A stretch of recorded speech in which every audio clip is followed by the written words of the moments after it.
Hello everyone, and welcome to Prestige Encounters, the Dungeons & Dragons campaign brought to you by Lich Souls Gaming. I'm your Dungeon Master Michael, and we have an exciting session in store for you tonight. But first, we have a few announcements to get through. First and foremost, a lot of the music you'll be hearing tonight is brought to you by Midnight Syndicate. Midnight Syndicate is a music production group creating goth, horror, and fantasy RPG music that you'll be using at your tables at home. For more information, go to midnightsyndicate.com or use the command !midnight in our chat for a clickable link. You can watch your music videos on YouTube, listen to the music on Spotify, or even ask your Amazon Alexa device to play Midnight Syndicate right now. We also are sponsored by other people, such as Only Crits. Only Crits has dice and dice related accessories. You can use the command !Only Crits in our Twitch chat for a clickable link, and be sure to use the discount code Lich Souls, that is plural, at checkout for a discount on your purchase. They have things like resin dice, metal dice, gemstone dice, and dice holding bags. We're also sponsored by Found Familiar Coffee. Found Familiar Coffee has the D&D themed local roast that you can buy. They also have decaf versions if you love the taste of coffee but not the caffeine that goes with it. I can't have my coffee after 4 p.m. I'll be up all night. So there's that for you. Also, discount code Lich Souls at checkout and more. We have a wonderful Minecraft Java server that has customized and programmed bosses in it. For that, it's you use the command !Minecraft enter chat for the information, but we recommend that you join our Discord first to get the server rules and such, and because in the guide as well, because we do use grief protection, that sort of thing.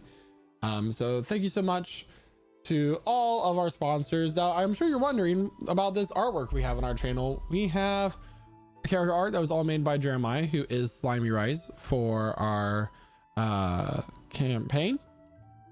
It can be commissioned by joining our Discord, !Discord, for a clickable link, or lichsouls.com/discord, and you give him money in order to get artwork made for you. Very great pricing, so on, so forth. So thank you so much, Jeremiah, aka Slime Rice, who was Rosada in this campaign. Before he was Rosada, he was Diablo. Before Diablo, he was Aspen. Before Aspen, he was oh god, I forgot the Daon. Before Daon, he was Aspen again. And I can go on and on, but we got 2 more characters. Zada and Chris Hemingway before that.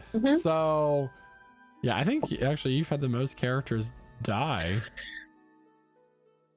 I think about it, or just retire. I think we played the most characters in the campaign. We'll have to figure that out sometime. But however, you came here to watch us play Dungeons and Dragons, not list off sponsors and ads for the whole start. So everybody, let's go ahead and do it. Stream of sponsorships. I would very much like to only get sponsored by like off-brand imitations of food brands like Chips Ahowdy and Honey Nut Circles. Oh, those are Canadian brands, didn't you know? Oh, is that what Aldi is? Anyway, grab your drinks, grab your snacks as we welcome you to our table, and we begin tonight's session of Prestige Encounters. And here to tell us what happened last week in his very own words is none other than Percy. Take it away. All right, Toro. Really wish you could respond right now because I need you to explain this guidance you've been giving me. First, you lead me to an old research book that talks about a powerful artifact with world-changing capabilities. So I form a team in your name and lead them, promising that no harm would come to them, but I fail. First fight we get into, it was an ambush. They were slaughtered. I suppose that's what I get for cheaping out on my crew, but I run. I remember running so far and so fast that it could have been days. Maybe it was only an hour actually, but days. I promise it was days, Tara. In this tall grass, some fools tried to cut off my head. These fools, Tara, tell me what is going on. They forced me to explain why I'm down here, and While I'm doing this, one of them sneaks up behind me and puts a knife to my throat. I'm beyond questioning your guidance, Tora, but come on, man. If you're leading me into cutthroats and prisoners, why down here in all places? They forced me to tell the way out, and during this they mentioned something about their friend being taken by the alpha animal, or alpha monsters, I'm not sure, but we can't leave this guy, surely. If he's still alive, we need to go get him. I argue his point, and we agreed to go rescue him. While I'm walking and leading these guys, they tell me I'm free, but I feel like a prisoner. They are watching me like a hawk, and any move that I made would have been deadly. But Tora, if you had told me to run, I would have done it. After traveling for some time, we found a place to rest. I was put on second watch. I've never done a watch in my life. What? Come on. But Tora, when I tell you, when I woke up, right, Tora, are you listening? I hope you're listening. They tell me I'm part of a devil's bargain to lose my loved ones if I die. Are you being for real right now? You lead me to these people and put me in a devil's bargain, and you don't even consult me. Not one word from you. You are... This is... Wow. I tell them they should have told me, Tora. I did tell them, but they just said, no, you should have asked. And I'm beyond belief right now. This is absolutely crazy. I decide that enough is enough, and I sit down for the night. I'm not having it. I'm not listening to these crazy people anymore. Emmeline wakes up later, and she seems like the only reasonable one in this group. I swear to God. But then she pulls out a dead body. Why has she got a dead body? What the hell? She says it's a part of her fallen companions, but how do I know she didn't kill it? She says she can talk to the dead. This is weird. This is really weird. Tora, please, please, please respond, because I need your guidance for real right now. After this watch, we continue on our way towards the mountain. And God forbid that these guys brought any climbing equipment. And did they? Oh, 2 pitons and a bit of rope. I wasn't going to climb a mountain, so why would I bring any? Right. A 500 feet tall mountain, and we got to start climbing it with 2 pitons and some rope. Oh my God. We make our way up, and it's very long, and it's tired. I'm drained, and there's a thunderstorm. Someone falls, I think. I can't remember. We get to the top. Finally, we're at the top. There's a nest. All right, Tora, there's a nest. There's a guy inside the nest, and he seems a bit injured. Wow, time to use your magic, Tora. I heal him, and what do I see? Oh, just another thing looking at me with a big eye. Come on, man. Please do not make me fight this thing.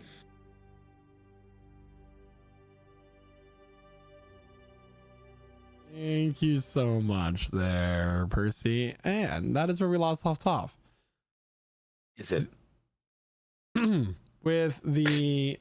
And, let's just set the scene here. Let's give everybody a visual.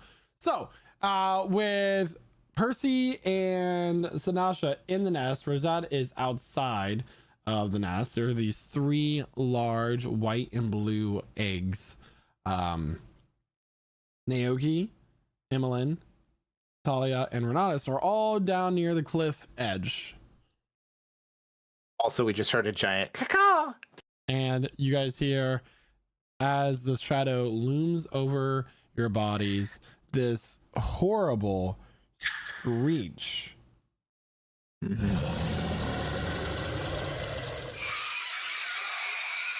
And with that, everybody, it is time to roll for initiative, which we already did for the audience's sake. We saved time. So, let's go ahead and start. Yeah. Not at all worried. This creature spans roughly 40 feet across from wingtip to wingtip. With its wings closed, it is not that much. However, let me go ahead and make the creature slightly larger. Larger? There we Oh go. God! Who cast a large? All right. It's big. And with that, everybody, we're going to go ahead and start with Rosad. Rosad is up first. Talia is on deck, and Sanasha's in the hole. I'm in the Rosal nest. doesn't waste time exclaiming or saying anything. He's just gonna get right to it because this is fucked.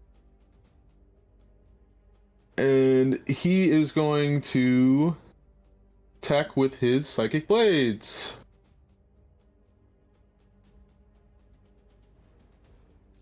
That is a 21 to hit. 21 hits. All right. Which is that should be less. That is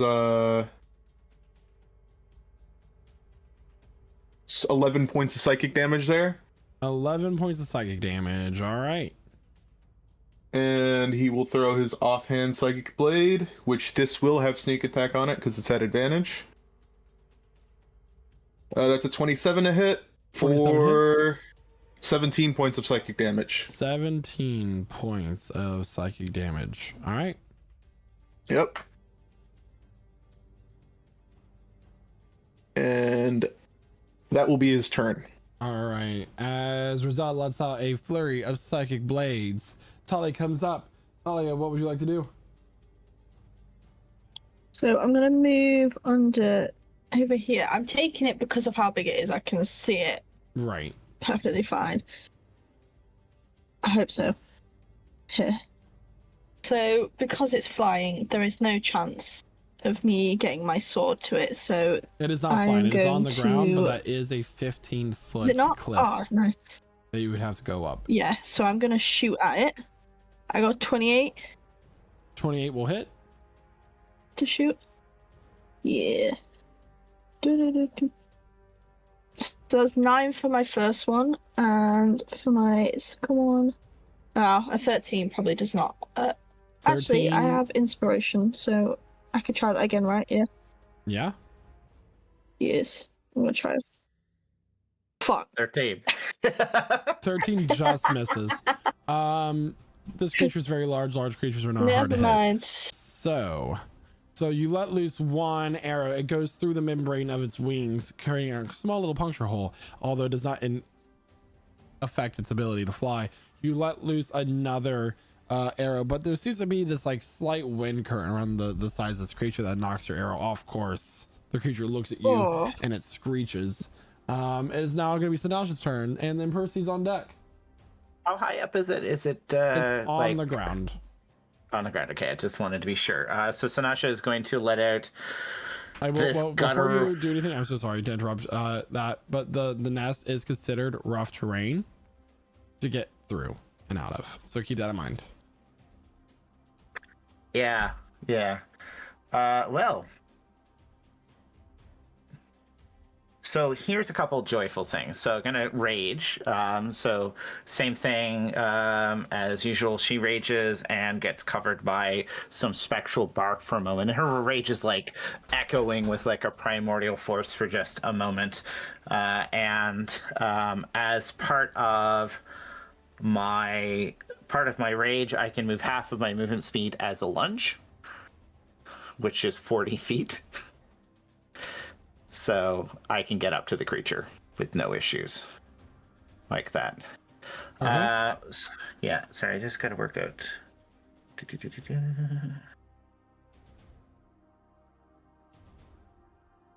I'm just getting used to stuff and I don't know why. Yeah, so again, 8 temporary hit points, which I will add after my turn, and going to go at it with my great axe for a couple of hits. See how it likes that. All right. Rage is on. Boom. So, 23. 23 will hit.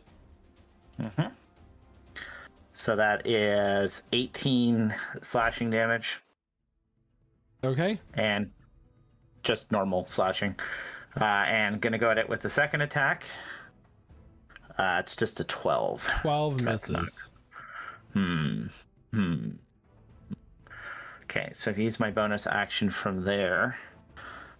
This thing's pretty big. So she's going to move around its periphery, staying within its range. Actually going to go here, making sure she's not in that position from there. And no, I changed my mind. Gonna end up here. And that's my turn. All right. So, as Valerie runs up and slashes at this creature with her great axe, it lands into the talon of this creature, letting out this spray of red blood as it goes up. So she tries to go another one, but the foot comes up as she yanks her axe free and throwing her off balance as she goes for another swing. Goes wide, misses the creature, and it's now going to be Percy's turn with the creature on deck. Renatus is in the hole. All right, I'm gonna grab a knife and almost start carving through the very fabric because I look to Sashoff and say, right, let's get you to safety, Sashoff. And I'm gonna cast Dimension Door, which allows me to transport me and one other creature. So I choose Sashoff 500 feet. So I'm gonna go 90 feet this way. So right at this edge here, me and Sashoff. Which I don't know if I can move him, but I can move him. just next to me, please. All right. So that's my action. And then as my bonus action, another Percy's gonna come onto the battlefield. I know, right? Tell me what. Well, just give me 1 second. Feet away. Ah! That square there. Ah! Oh my god! 1 sec, guys. Very sorry.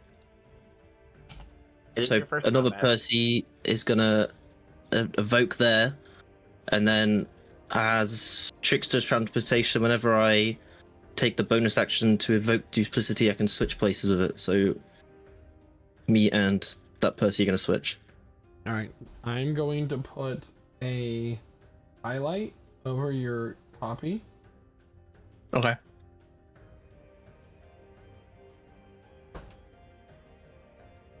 And then I'm gonna use my movement. What's climbing this ledge upwards 15 feet.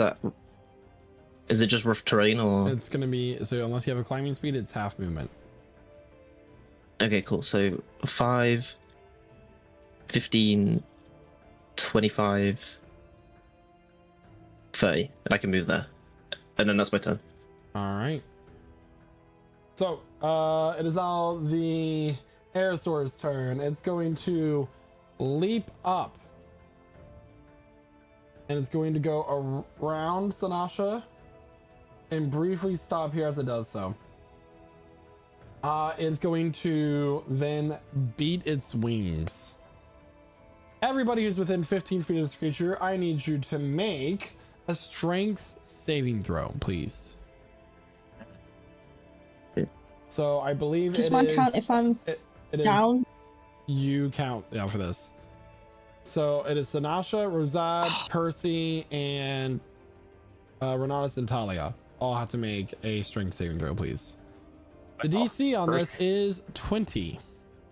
Well, I got a 30-20. Wow. Jeremiah. I got a natural 20. It's the only way I could have won.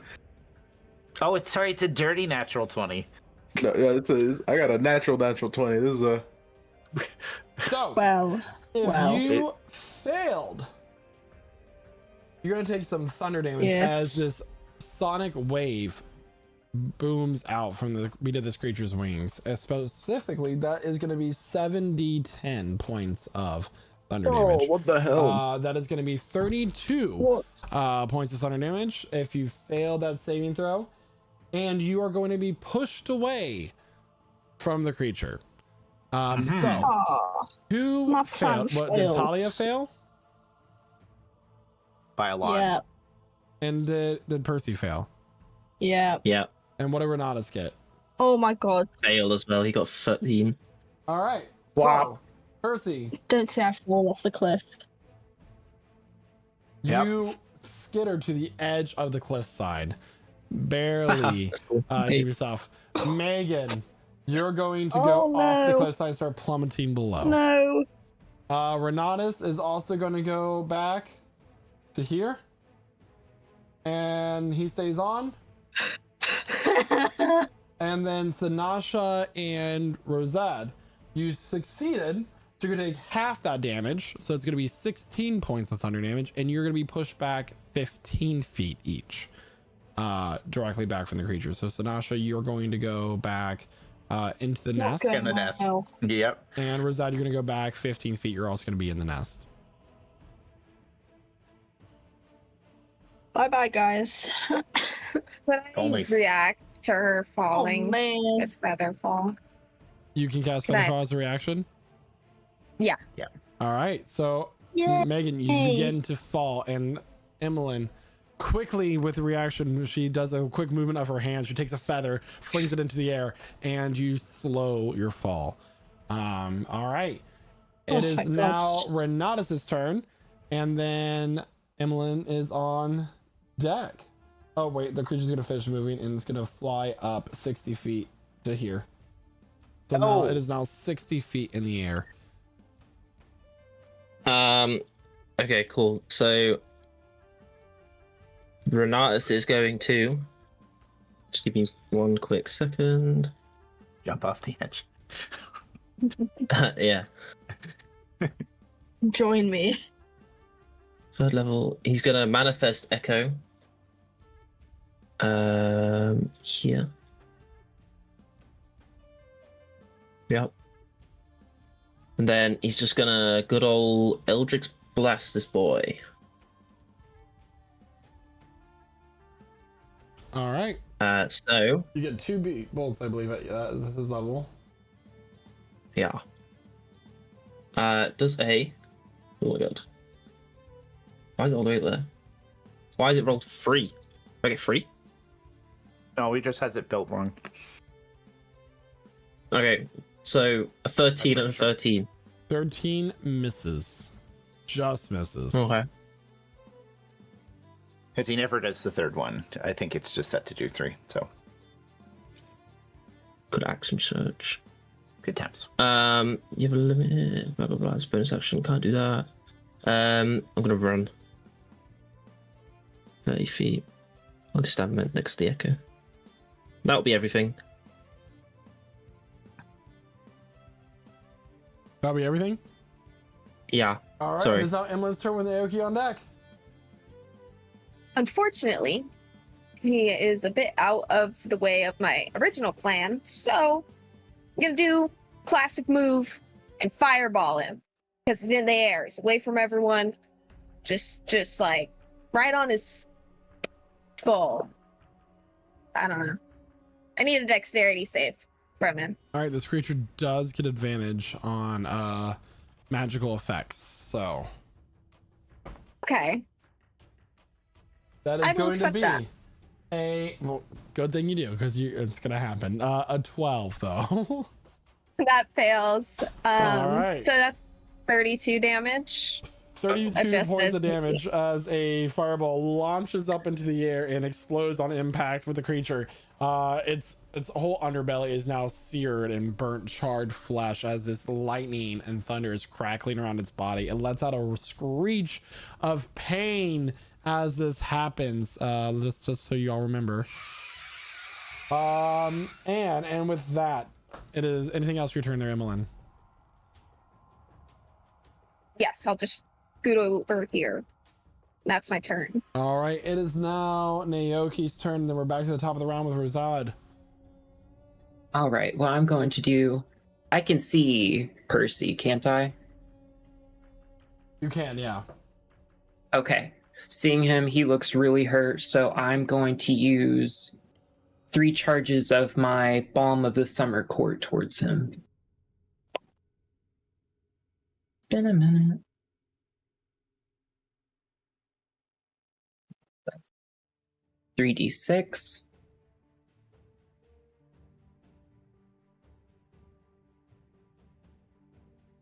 And then add an additional 3 to yourself as well in temp HP. So 10 plus 3 temp HP. 10 plus Yep. 3 temp, yep. Okay, thank you. And then he's going to look at the creature and cast Call Lightning. All right. And it's a Dex 14 saving throw. First roll was an 8. Second roll was a 3, so 8. Let's deck save. 18 points of 18 damage. points of lightning damage as this creature gets struck with this. It does not take as much damage as you expected. However, it does do damage nonetheless. And that's my turn. All right, it is now Rosad's turn, and then Talia's on deck. Going to, from his position, do the same thing that he did before.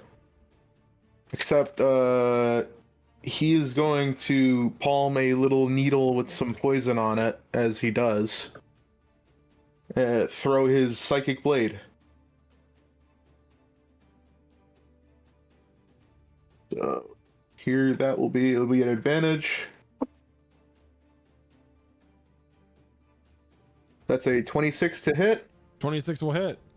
And I am changing out one of the sneak attack die for Cunning Strike Poison, so it needs to make a Constitution saving throw. Con save will be a 17. Alright, it succeeds, so that is a total of 21 points of psychic damage.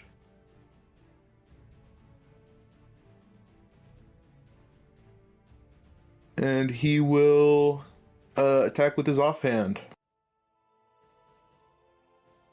Okay. She'll be a 21 to hit.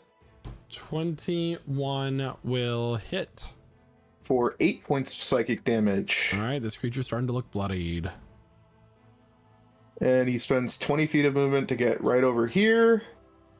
And he'll spend 10 to move 10 feet back right there. All right.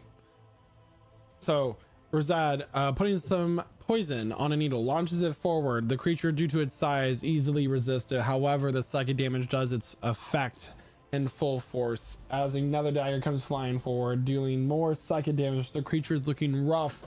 It is now Talia's turn. Talia, at the start of your turn, you immediately fall 30 feet. At the end of your turn, you'll fall an additional 30 feet. Unless you do something to stop it. Okay. Yeah, can I see if I can grab onto the cliff if I'm close enough to do that? What I Like, will see allow if you to there's do something that I could just is try and grip my hand into. I will let you make an athletics check to see if you can slow your fall by grabbing onto the cliffside. However, the minimum DC on this will be 10. This is me being a DM. Okay. If you get a 15 or higher, you're not going to take any damage. If you get a 10 to 15, you're going to take damage from your hand going down the rock side, your body like riding on the side. So that's fine. That's why you need a grappling hook. Okay. You know. Athletics. What'd you get? To be honest, let me just 2 seconds. I'm just gonna see if I've got a cool in my inventory. It's good to know what's in your inventory. Yeah. Yeah, well, you What's in said the grappling inventory? hook, and I just went straight to carpenter's tools, but I don't think that'll probably have it in like that. Right, athletics. Let's try Tools this, have a shall very we? specific usage nowadays. 19. Oh. So Talia, readjusting and like flipping her body over as she falls slowly down, grabs onto the cliffside and stops her fall immediately using her amazing upper body strength from years of pulling back a bowstring. You are currently 30 feet down. It will take you 2 turns, unless you have a climbing speed, to get back up to the cliffside. Using your, unless you dash, you can dash as your action to climb up. And then it would only take like 1. Then it'll only take you 1. Cool. I'm taking it. I can't do it now though. You I've can done that as an action, I'm guessing. So interacting with an object is free for the first interaction. The mountain in this case would be the object. Right. So that is a free action to stop yourself from falling like that. Yes. I would like to dash then, please. Pretty please. All right, so you can go right to that first square on the cliffside. Here? Yep, right there. Oh, amazing. Thank you very much. Anything for your bonus action?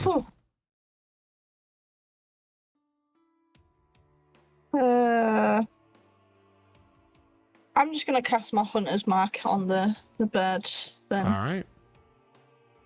Just to start that off. So Talia, stopping her fall, quickly launches herself back up the cliffside and then focuses in on the vitals of this creature where its veins are pulsating beneath its blue hide. she's able to see its vital points and therefore do more damage to it. It is now Sanasha's turn with Percy on deck. Okay, so it's still 60 feet up in the air. It is still 60 feet in the air. So I need to find a way to bridge that gap a bit, if I could. So if Sanasha does a running jump, can I get within 30 feet of it midair?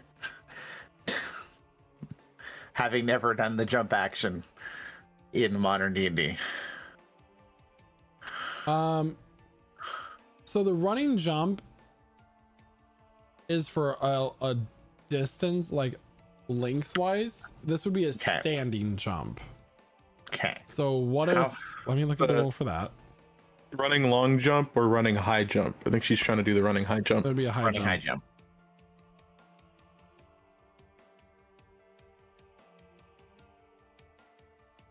Yeah, I can get more distance. It's the same as the 2014 rules.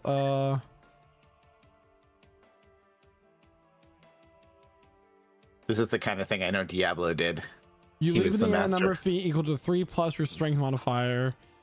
If you move at least 10 feet on foot immediately before the jump, when you make that a standing high jump, you can only jump half that distance. Either way, each foot you clear on the jump costs a foot of movement. You can make an athletics check, and I can let you jump higher. Okay, so she's gonna back up a bit, and I'm gonna use dash action as a bonus action because I can do that. And go even, and just gonna go. I technically at 10 feet of movement. I have 70 feet of. No, sorry, I misjudged my movement. I have 90 feet of movement right now. You crush that egg while you walk over it. That's not done. So, gonna run 40 feet and then try an athletics check as I'm like point blank with it. And she swaps her great axe out for a spear as she's doing this. Okay. Athletics check. This will either be super cool or really bad. Go to make an athletics check. I won't roll again. It's just a dirty 20. I think I'm at advantage I will for that. say you So- get to jump up 30 feet. Okay, so she is going to throw her spear midair, so I don't have to throw it at disadvantage. This is a lot of effort just to do one thing that looks maybe cool. I don't think I get rage bonus damage because it's a thrown attack. Am I right on that? Anyways, doesn't matter. It's a strength-based attack. And I miss.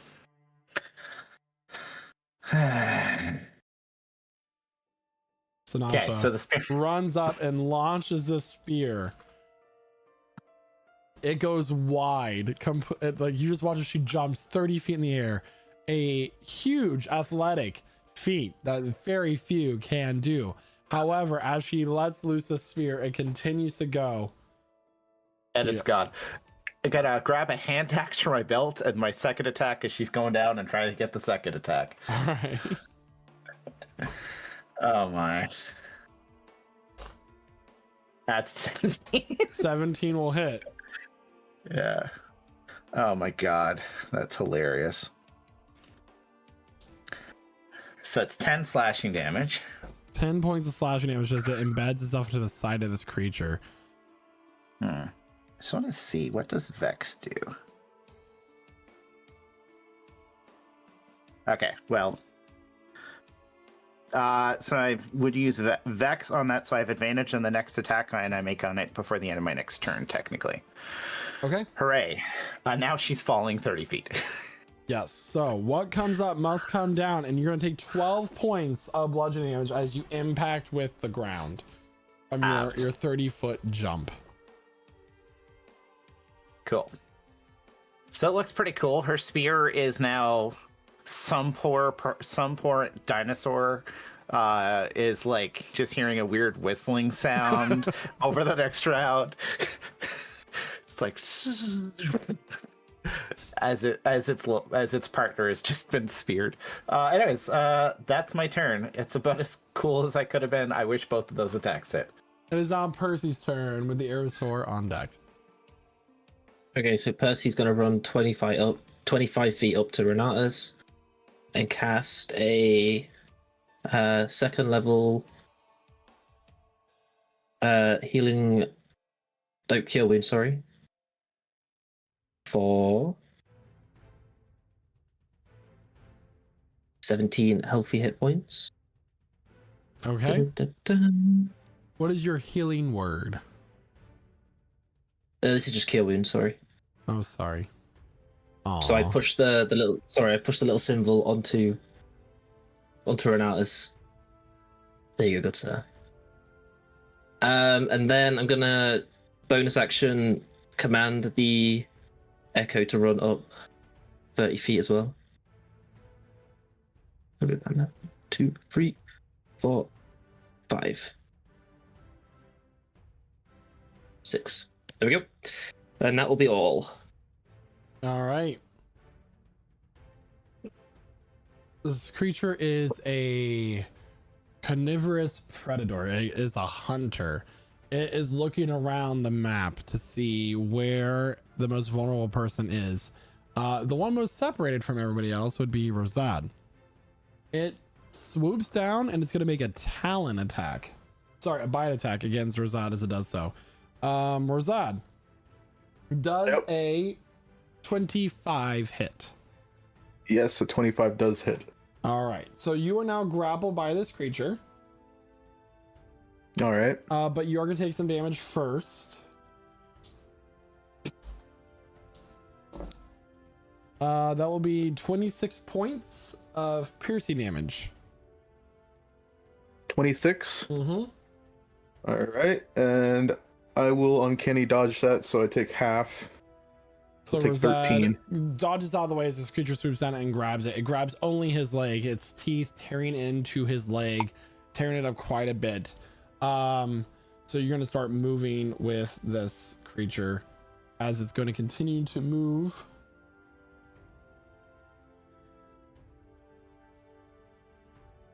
Give me a second.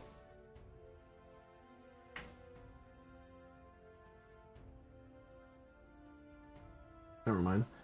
So it goes here, and then as it starts to ascend back up, the remainder of its flight speed of 120 feet, it's going to make a talon attack against Sanasha as it does so.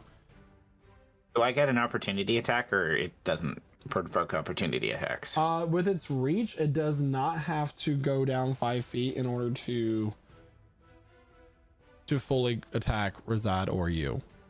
Yeah, and I don't have any longer reach weapons. Okay, good. Do what you gotta do. Sanasha does a 23 hit. Yep.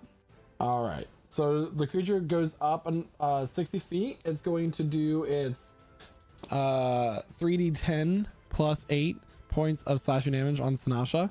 So that is 23 points of slashing damage. So it's 12 halved or 11. It would be 11 halved. I'm raging, so. And the creature, as it ascends back up, it is now 60 feet once more in the air. Oh man, I And you missed guys having just see spells. Rosad like dangling by his leg, and then this creature upside down.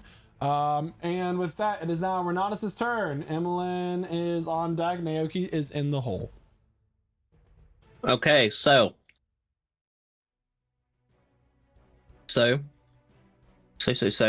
Renatus is gonna 30 feet up this cliff, so 5, 15, 25. Yep, that's right, 25, 30, and then good old. It's still 60 feet in the air, right? It is 60 feet in the air. Okay. Maybe I shouldn't kill Renatus. That'd be kind of rude, actually. I'm just gonna Eldritch Blast it. All right. So there's 2 Eldritch Blast. Ooh, Nope. 7 does not hit. 15. Why'd you roll so many? I rolled 2, no? I have no idea. Yeah, no, it was a The first 17 one and a was 20. 20, and then the second one was a 7. It was Oh, no, 17 and 20, so you actually. get 2 hits. Just go all the way up to the top. Okay. Hell yeah. What does that do then? Just do damage. 4. 4 total. Got it. Yep. Wow. That's I terrible. rolled- Damage is damage. Wow.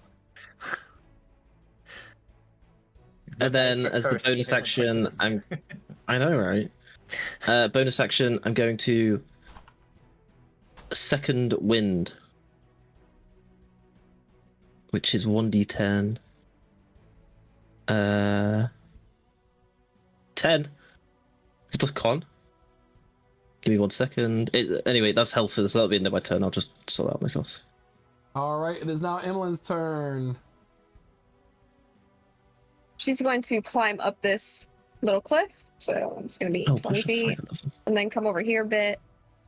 And, options are limited. I do think I will unfortunately have to cast Fireball once more. So I need it to make a dexterity saving throw, please. Dexterity saving throw. All right. That is going to be a 15. It saves, and that's half as much damage of 30. So 15 damage. Still better than the Casimir Fireball. It's my metric. What It's the is standard I'm writing on. what is this circle in my ass, by the way? It's an I'm egg. not sure. It's an It's Isaac my thing. storm. Okay. It won't let me draw a circle. Yeah, well, I just need to delete that for a reason. All these squares make a circle. Because hold on, I'm trying to do something real fast. Okay, so how much damage? I'm so sorry. 15. 15. 15, yes. Rosad, your token is grouped with the creatures now. Oh. Since you're being carried with it. And then what is the radius of your storm there, Naoki? 60 feet. Can someone draw me a 60-foot circle, please? Where from? The X that I've marked. Right. That's 60 foot there. Thank Is it you. this X? Is that 60 foot? Which X? There's 2 X's. The way he had it was good. Like, this is 60 feet. Okay. There you go. Do that one. It's purple. It's Warple.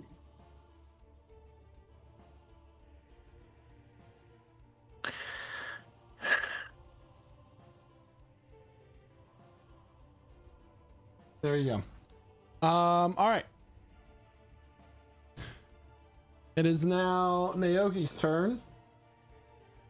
Naoki, take it away. He's gonna point his umbrella at the flying creature as he sees it kind of soaring around and use another call lightning on the beast. Killing it with its own thing. It needs to make a dex save, right? Yep. That is going to be a 10, so it's going to take 11 points, so 5. Wonderful. All right, it is now Rosad's turn. All right. Can I? Would it cost an action to attempt to escape the grapple? Yes. DC All right, would how be 18. How far up is it? 60 feet. 60 feet. Okay, cool. All right.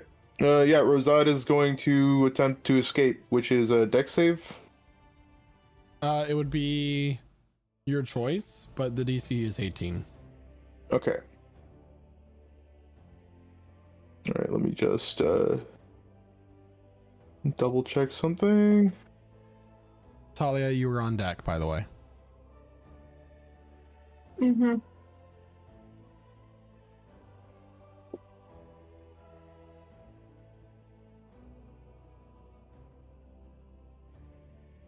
Okay. Yeah, I'll just roll that. Dex save. That's an 18. 18. All right, so you wiggle free from this creature's grasp and begin to fall the full 60 feet down. All right. All right. So that will be 6d6 points worth of damage.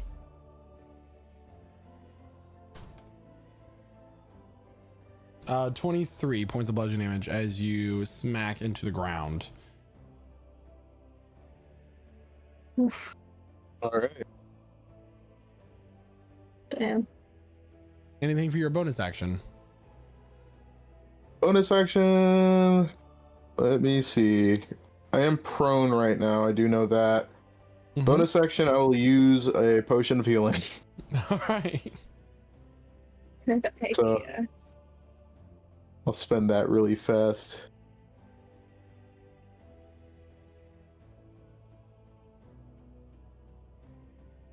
Two Good d4 class plus feature. 2.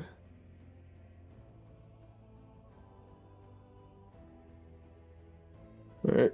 So 7. Yippee! All right. And I suppose since I haven't spent my movement, I'll use half of it to stand up. And I will move 15 feet. Oh, you gotta ungroup me. You belong to this thing now. There you go. A little bit of Stockholm syndrome. I'll move 15 feet this way. And that'll be my turn. All right. It is now Talia's turn, and then Sinasha is on deck. Right, this will be my movement turn. So that's 1, 2, 3, and then 15 to get up. And then I'm going to use the dash action to go 1, 2, 3, 5, 6. Since that uses my action, the only thing I'm going to do is shout at this thing. Leave me friends and I alone! Boom. Scare it off. Make an intimidation check to the 40-foot wide flying predator above you. And a Constitution so saving throw not to Ali's got a Yeah. cool scar. to 12. Well.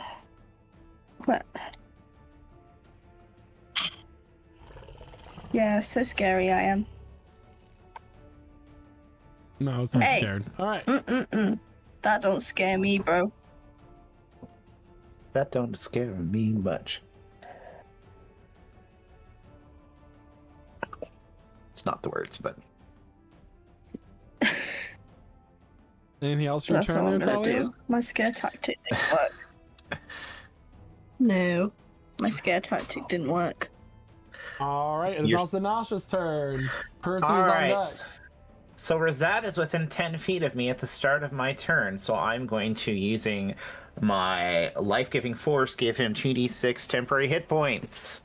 So you now have 10 temporary hit points. This thing is 120 feet in the air. 60 feet. 60 feet, okay. It took 60 feet to dive down, 60 feet to go back up. Okay. So, eggs, huh?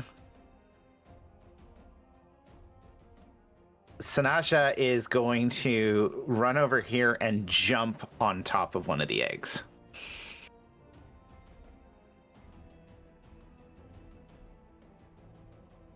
Just jump, not using an action, just like use my movement and just land on top of one of the eggs.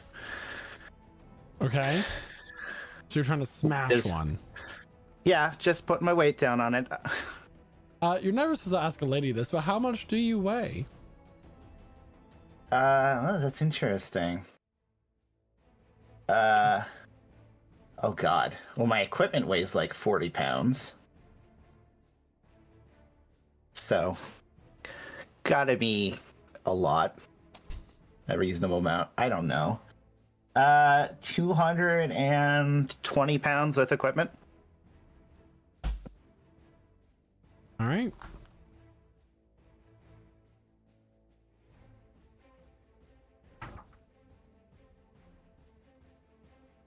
Interesting.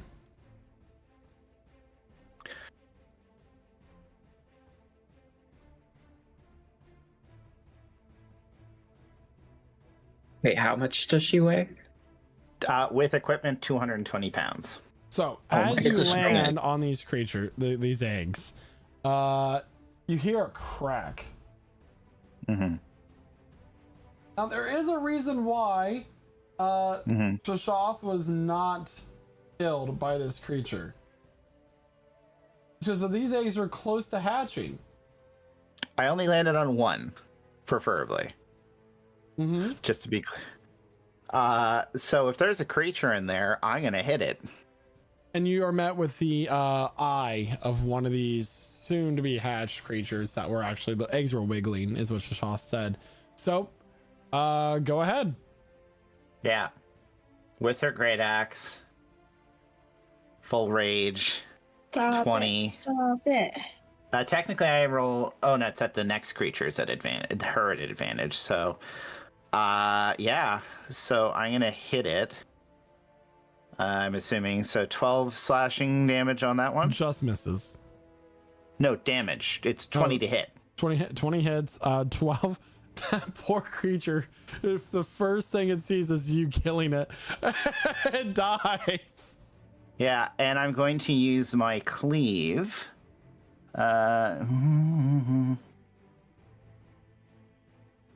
Yeah, and it follows through with an immediate cleave attack. But it's going to be my attack without modifier, so I have to roll to attack again for the cleave, I believe. Yeah, okay, so I'm going to roll to attack one of the... She's going to step on another egg and swing at the other egg. That misses, though. All right. But I'm going to follow through with my actual extra attack, because that didn't use my attack. That was just my cleave. 22. 22 hits. That's 15 Oh slashing. my. 2 of the 3 babies are now dead. She looks What up is at wrong it, with you? arms wide, and says, I swear, you if want I some? pay the price for Come, this, come fight someone who can take you on, bitch. And with that, it's Percy's turn. I swear, What? I. Well, We're gonna okay. do this. Man. We're gonna I burn- died. Sorry for the lag. I'm gonna dash with my 60 feet of movement, move next to Eveline, and then say, "You're smarter than me. I'm pretty sure I've read somewhere that these creatures keep each other in check. If we kill it, this land it'll go to waste us. I don't know how it works, but I don't think we should kill it. I think we should run." And then, as a bonus action, I'm gonna shout "Encore" at Rosard and do a healing word at second level. Thank you. No worries. For 15. Yippee! And that'll be all. All right, so the creature screeches in rage as it turns around and swoops down and makes a bite attack against Sanasha. Sanasha, that will be a 28 to hit. Oh, it hits. My AC's not that high.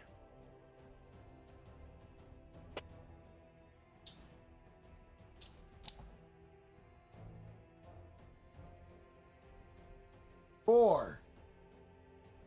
Oh no. 31 points of piercing damage, and you are now grappled. 15 reduced. All right. So, creature swoops down. It grabs you. Mm-hmm. It continues to fly, and then drops you off the cliffside. Okay. Can I react to that and What save is the Sinatra range? with Featherfall? What is the range?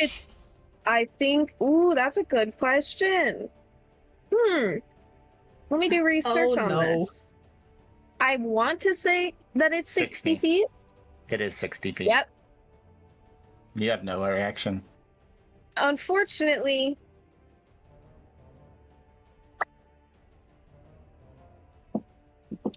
I will summon Kevin. Sit on Kevin. Kevin will be the sacrifice. He can't fly, but he can be sacrificed. That is the creature's turn. How close was it to me when it started its movement there?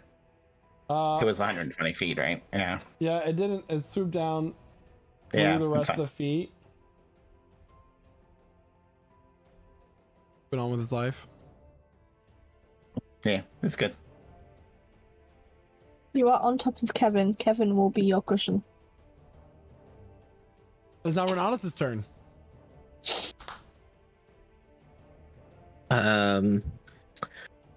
Okay. Renatus is going to swap places with his Echo and run towards Sashov. 1, 2, 3, 4, 5. Action dash 6, 7, 8, and then start preparing Stashoff for like climbing down the mountain. I don't know what he could do, but making like Alright. a temporary sling or something. Okay, easy enough. Make a survival check. Sure. Anasha has. I don't have an action if I'm allowed to do that though. I use that to dash. You're fine. Cool. 7. Ugh. All right. So Oh, that was me. Wait, Renatus one has sec. That was enough me. One idea- sec. Oh. 15. Yeah, so using his cloak, Sinasha makes kind of like a sling to put on his back that Shashoth fits it into. Okay, And you can start your descent down the mountain. It is now Emmeline's turn.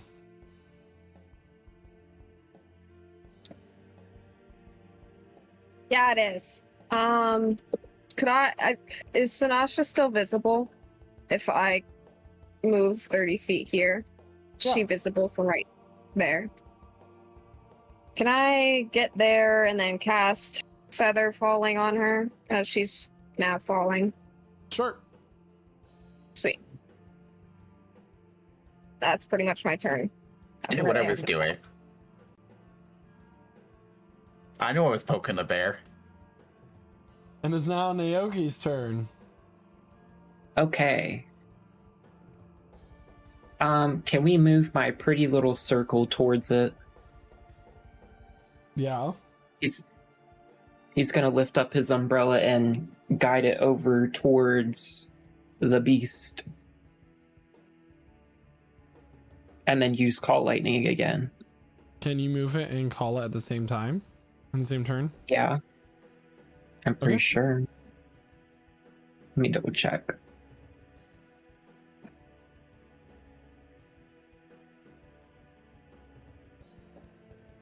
It's not saying that it takes an action to move it.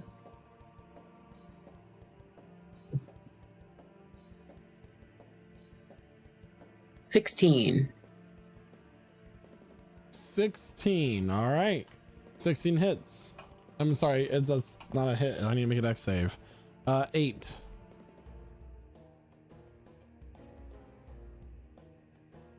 So 8. Actually, I don't think you can move Call Lightning. Hold on. The storm cloud itself is stationary, so you can't move it. I don't know then. You can move the target of your lightning. You just can't move the cloud. Yeah. So it's you can move Oh. where targets within that radius. You just can't move the cloud itself. Correct. Okay, let's just destroy the last egg then. Oh no, Emmeline's pet. Okay. Even if he didn't, I would have destroyed that. Well, the egg is Guys. gone. Does the egg yolk just like explode everywhere? There's no egg yolk. It's a creature inside. you revealed it. Bye bye. It might not be enough damage to kill it. By egg.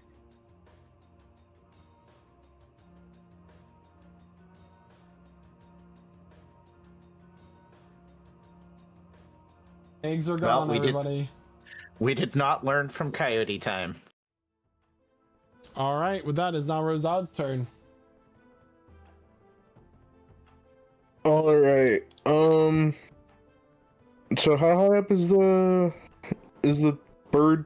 It's Dinosaur at thing? level of the ground because it didn't fly back Level up of to the drop ground. Sinasha. Cool. So he's gonna spend 30 feet to go this way. And yeah, it's within range. He's going to use the psychic blades.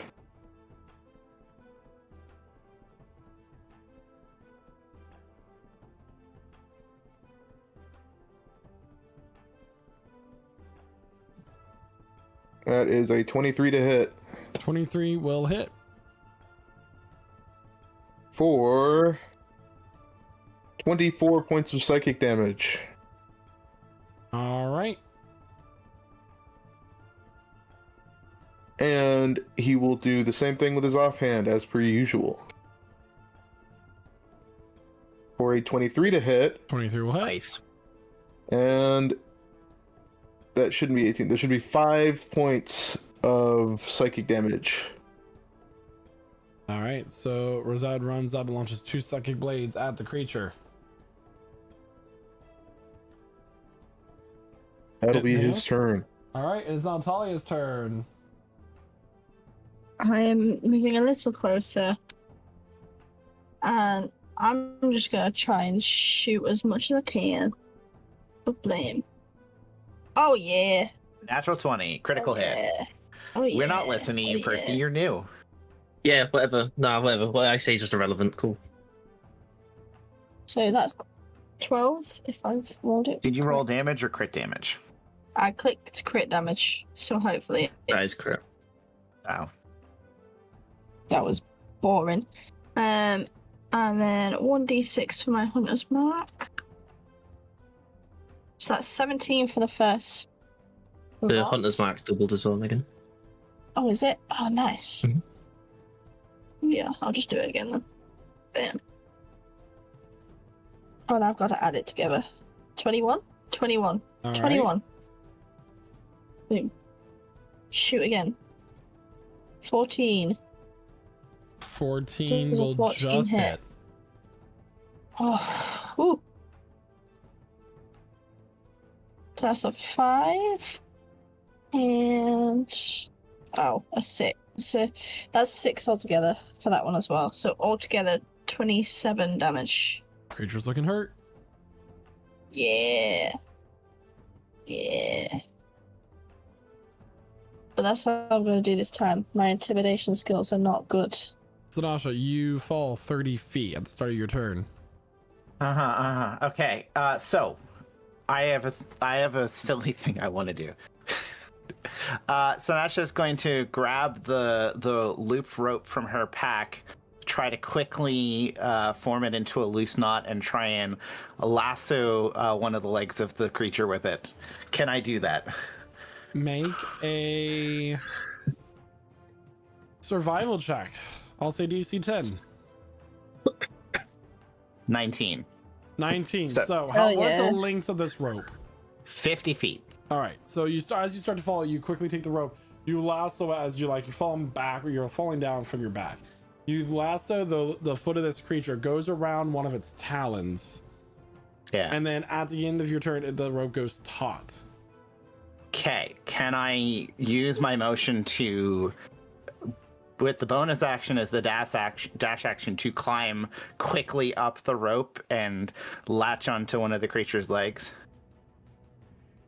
Yeah. Still holding the rope? Okay. So Sanasha is now in contact with the creature, riding on its leg.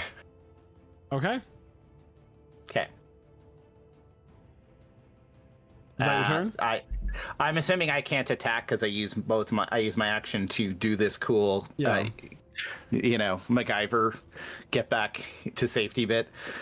Yeah, that's it. That was cool. I'm happy that worked. All right. It is now Percy's turn. Guys, we need to get out of here. And then I'm gonna bonus action move the clone, and then as a part of that bonus action, I'm going to do Trickster's transportation and swap places with it. So the clone moves here. Oh shit, no, I'm there, and then I'm gonna start climbing down this mountain using my action to dash. All right. So I don't know how far down I start getting, but All right. So Renatus Whatever. and Percy are now out of initiative. as they have left the fight. It is now And Sasha off the the Aerosaur's turn. Okay, it's your turn. As a reaction, because you're within 30 feet of me, I need a DC 15 strength saving throw from the creature as spectral branches try to grasp onto its form. Okay, so strength saving throw, that is an 18. Yeah. Okay. So they try and pull it into a spectral portal to teleport it, and nothing happens. But you can feel like this like ethereal tree has like tried to grasp it. I was trying to teleport it because I can do that, but it didn't work. All right. Cool. The That's creature all. is going to fly here with Sanasha on it. I need everybody to make a strength saving throw, please. Not Including again. I'm far enough away, right? If you're within 15 Oh my feet. god. Oh my god. Oh, you didn't say that. All right, I Natural missed 20. it. What's this box over the eggs? That's It's me just- covering they're up the gone. eggs. They The were bloody egg. incinerated. The shells are still there. The corpses are still there. Sweet. DC You 20 can still again? take it. The DC is 20. I need Emily, All right, Talia, I- Sanasha, and Razat all to make that saving throw, please. I rolled the saving throw. 22. What'd you get? 19? That just I hope I fall off the fails. fucking mountain. I got a 1. Oh my god, am I the only one that passed? Oh my god.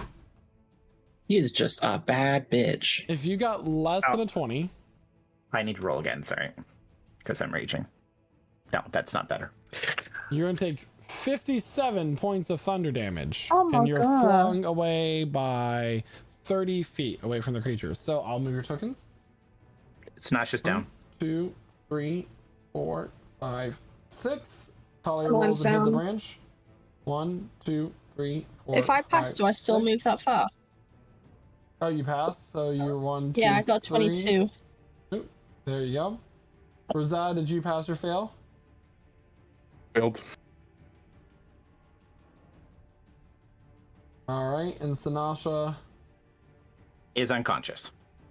you're gonna hit that rock. That stops you from going. All right.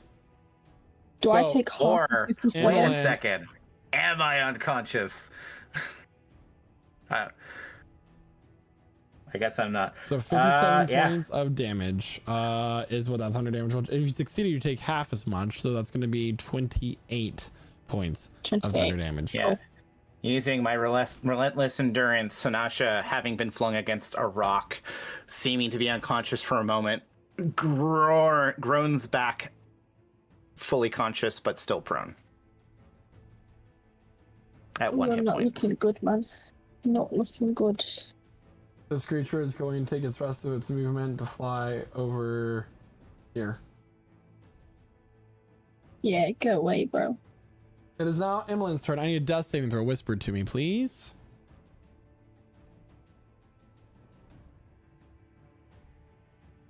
That slash DM. Yeah, /GM roll space D20. Yeah, there's also an Perfect. option to do it in the dice roller. Thank you so much. Naoki, it is now your turn. Where's that on deck? This is not good.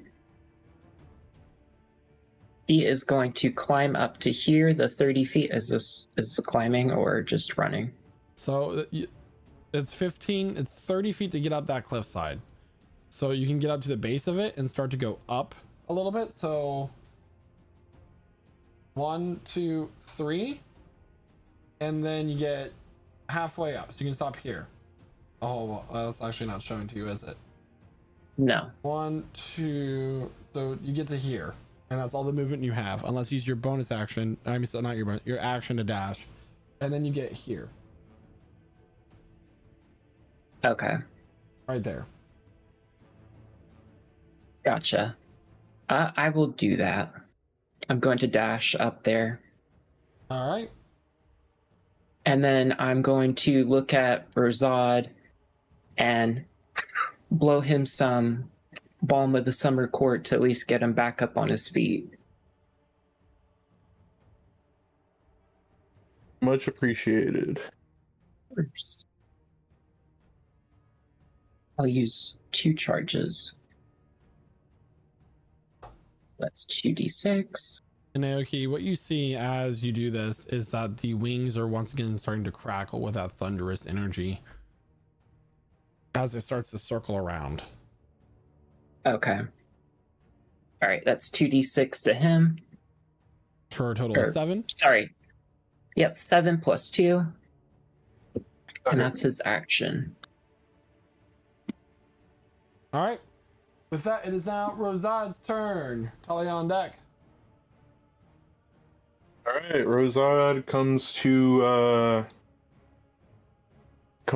consciousness, and he uses half of his movement to stand up.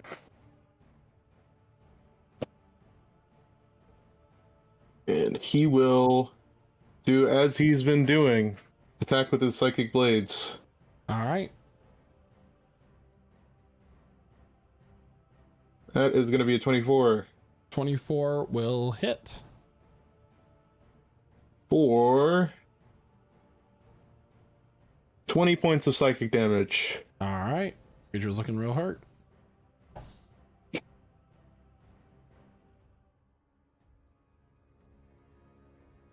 All right. What's the action? Is there an action required to draw a weapon?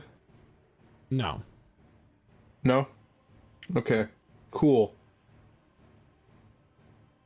He is that's I misclicked, but he draws the dagger of venom, uses bonus action to coat it with poison. Okay. And he will use the nick property of the dagger to attack with it, throwing it using his action still. Okay. So yeah, that's gonna be an advantage still.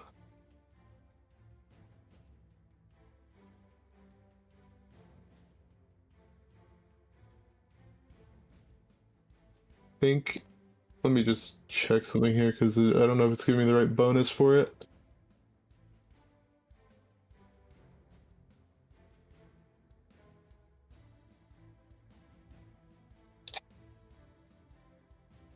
All right. There we go. That will be a 16 to hit. 16 hits. All right, and it needs to make a Constitution saving throw. Con save will be a 12. It fails, so it's going to take... let me turn off my Seek attack here. It's going to take 10 points of piercing damage and 5 points of poison damage. All right. The creature is still up. All right, and that'll be his turn. Talia, I need a death save, please. I'm not dead Oh, or unconscious. I thought you were. Okay, well, it's your turn. Yeah, I'm gonna move 1, 2, 3, 4, 5, 6. Because I took damage though, I'm going to, as a bonus action, recast my Hunter's Mark because I can do it twice without spending a spell slot Okay. on him. And because I can't get close enough, I'm just gonna have to stick to it. Oh, okay. Natural Well, one. no. I'm gonna try again. Boom, 25. That hits. Okay. 7 Hunter's Mark. plus. Concentration drops when you go unconscious. I didn't go She unconscious. never went unconscious. I just thought she did. But because I Oh, I took thought you damage, did. I redid it again. But because I can do it twice without expending a spell, so that's fine. Awesome. You're So great. that's 9 altogether. How do you want to That do didn't this? do much. Yeah! I will refrain from swearing, but just think I would be swearing at this thing. I'm going to pull up really far back, and I'm gonna shoot it right in its little neck bit. I mean, its neck is pretty big. Yeah, no, I don't care. It's little. It's gonna get right dead center, go up through its mouth. See the little arrow tips in its mouth. Boom. All right. So this creature, as it's circling around, it has an arrow that goes straight up through its throat to the bottom of its mouth, and it comes out through the top of its head. Its eyes roll up into the back of its head, and it starts to plummet down towards the ground. The velocity and the momentum of this creature makes it crash into the mountainside and skitter off to the side, where it plummets into the jungle below with a thunderous crash. How appropriate. Just to add salt to its wound, I'm just gonna wave my hand like, bye, see you later. With that, Yeah. Emmeline is still on the ground, and it is Sinasha's turn. Yeah, so Sinasha is going to move over to Emmeline and feed her a bog standard healing potion. Just a standard potion of healing. I was planning on doing something really crazy there, so... God, why does it not list the... How much does healing does a healing a potion do? 2d4 Potion of plus healing. 2. 2d4 plus 2, okay. I'll just roll that here. Oh, IGM rolled that. It's gonna be so that's 7. Plus 2, so 9. 9 points to Emmeline. And that will end initiative. What would you like to do? As Emmeline, you sputter and you come back to consciousness. And she'll like lift her up and put her on her feet. Emmeline will immediately put her hand against you and push you away. She falls And off go to the cliff and nest. dies. All right, Emmeline goes to the I'm just nest. kidding. You see 3 corpses of baby dinosaurs.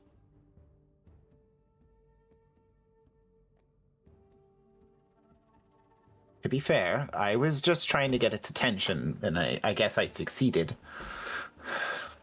Go ahead and make a medicine check. Ooh, You. on it. I'm assuming I'm analyzing the bodies. At 15. So, 2 of these babies are definitely deceased. They have bled out from their damage. However, one, its chest is quickly rising and falling. It did not fail off its death saving throws.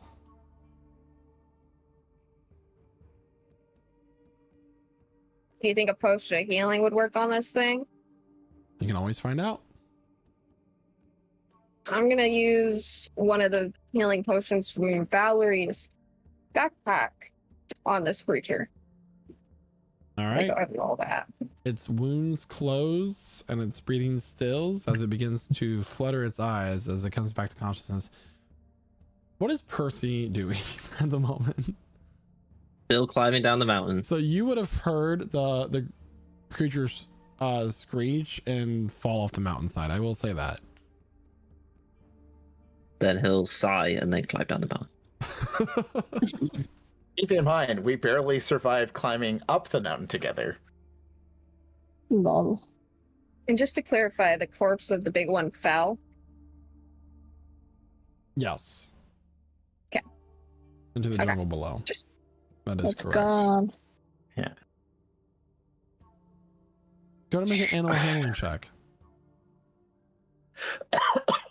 Yeah, Emmeline's looking at this thing and she is not quite sure what to do. It's similar to a vulture, I think, in a way.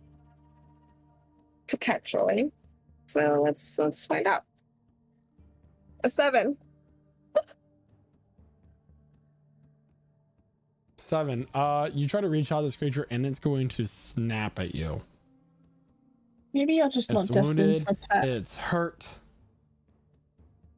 Can I feed Scared. it a ration, like a piece of jerky? I'll let you make another handling check. Animal And handling what's your check. hand? Alright. What is everybody else Okay, doing? reaching out.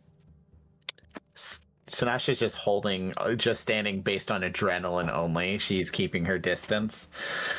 But focusing. She's still raging, like just focusing on being angry.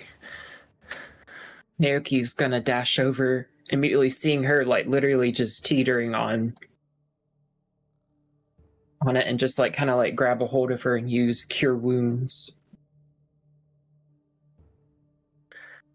9 HP.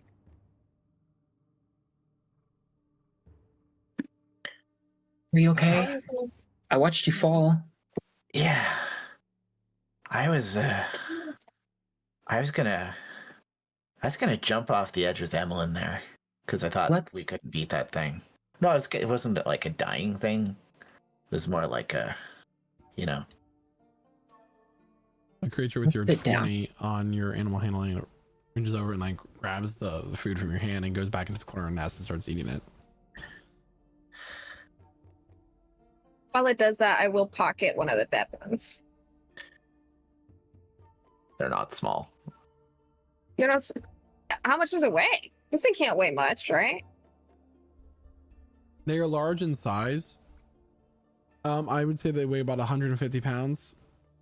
Holy hell. They're mostly wings and bones. Their wings are their bones are hollow. They are capable of flight. But they're still big. Yeah, I get what you mean. They're big babies. Okay. In that case, I will just sketch the dead ones instead. Can't you just turn it into like a flying zombie or something? You need to sit down. I don't think you should be anywhere near these things right now. You should probably sit down. Where is he? Percy? I think he ran. Where's Renatus? He's right there. He's just not saying anything as usual. Percy mentioned how the alphas keep each other in check and he thought we shouldn't kill it. And so my assumption is that he left. Well, why don't we just leave this one here? It has 2 corpses to feed on. And then get bigger and... Are you serious? It has one corpse to feed on. She hid the corpse.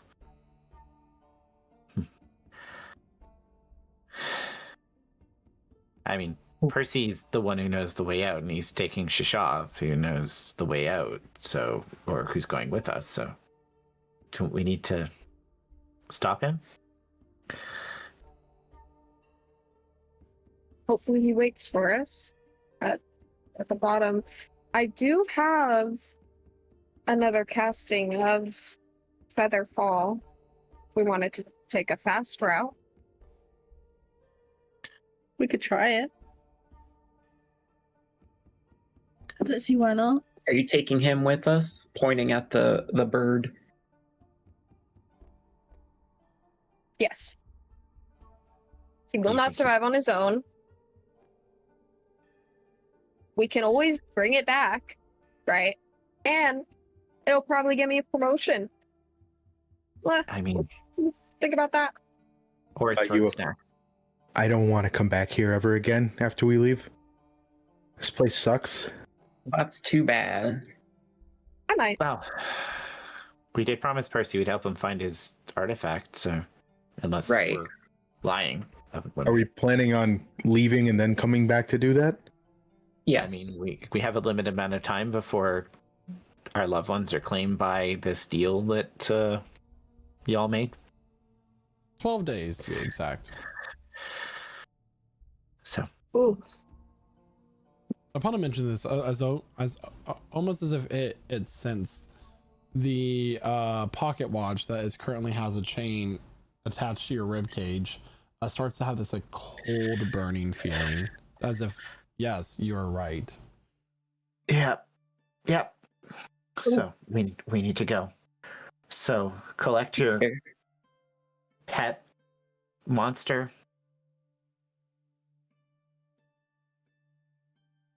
Okay. How are you going to be able to transport that? It looks pretty big, so. That's what I'm trying to figure out.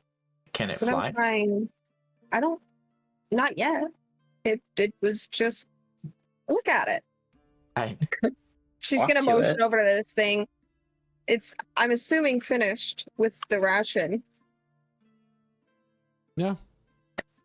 Is it eating its sibling? It is. I could try to talk to it. I'm just gonna give a thumbs up to the little creature. Like, great. Excellent. Yeah, She'll he try said- then. Yeah? You're what? Put her She'll hand try up. then to pick it up. Still weighs 150 It is pounds. a large size creature. It takes up 4 squares on the map. And she's Interesting. big. So it cannot be picked up. Mm-mm. Can it walk? Yeah, I can walk. I would like to fashion a harness out of the silk rope that Valerie had. I would like to fashion a harness and a leash. Did Sinatra lose her rope, or was I able to claim it as she got thrust off of it? The By the way, way that I would say it's gone.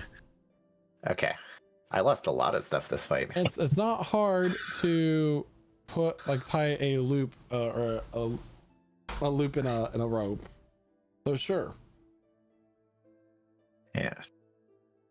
And that's what we're doing. And then I gotta fashion it onto this thing. What, over the head? How does this work? Naoki, do you want to talk to it? Sure. You can do that, right? Yeah, I can talk to it. I mean, you can talk in animal languages because I can technically talk to it. I just assume it's a druid. You can do more. Let me go up to the creature and cast Speak with Animals. Animal. Hi there.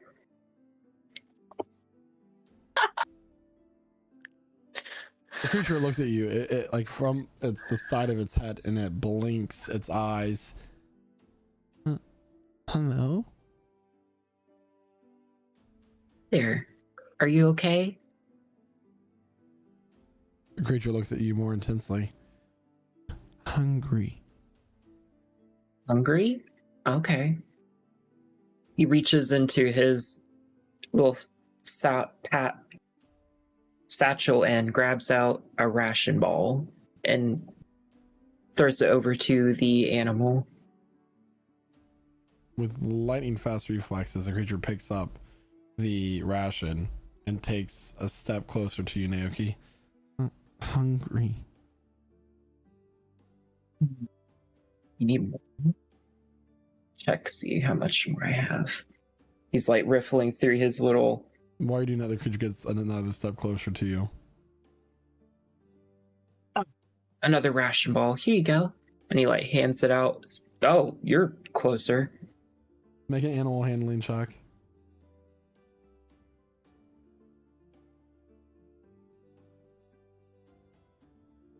An 8. The creature's gonna bite you. That is a 17 to hit. It hits. That is gonna be 9 points of piercing damage as the creature bites your hand. Literally the only person who can afford to take damage right now. Oh my god. Oh, you're fine. You're fine. You having trouble there, Naoki? Oh, I'm okay. This is nothing. His arm has scratches running down his wrist. He's bleeding. Have you considered giving it non-vegetarian rations? Because I don't think it eats vegetables. I'm not a vegetarian. Okay. Just I can give it some meat if you need to give it some more rations. Do you want to I can take come one with out and us? try it. Oh, You want to stay here? Tasty. What's going on, Naoki? It's hungry. He's gonna For put a you? ration ball on the nest and just push that to it. it So seems slightly hungry for you. I think it's hungry for man flesh. Good thing I'm a woman. I know.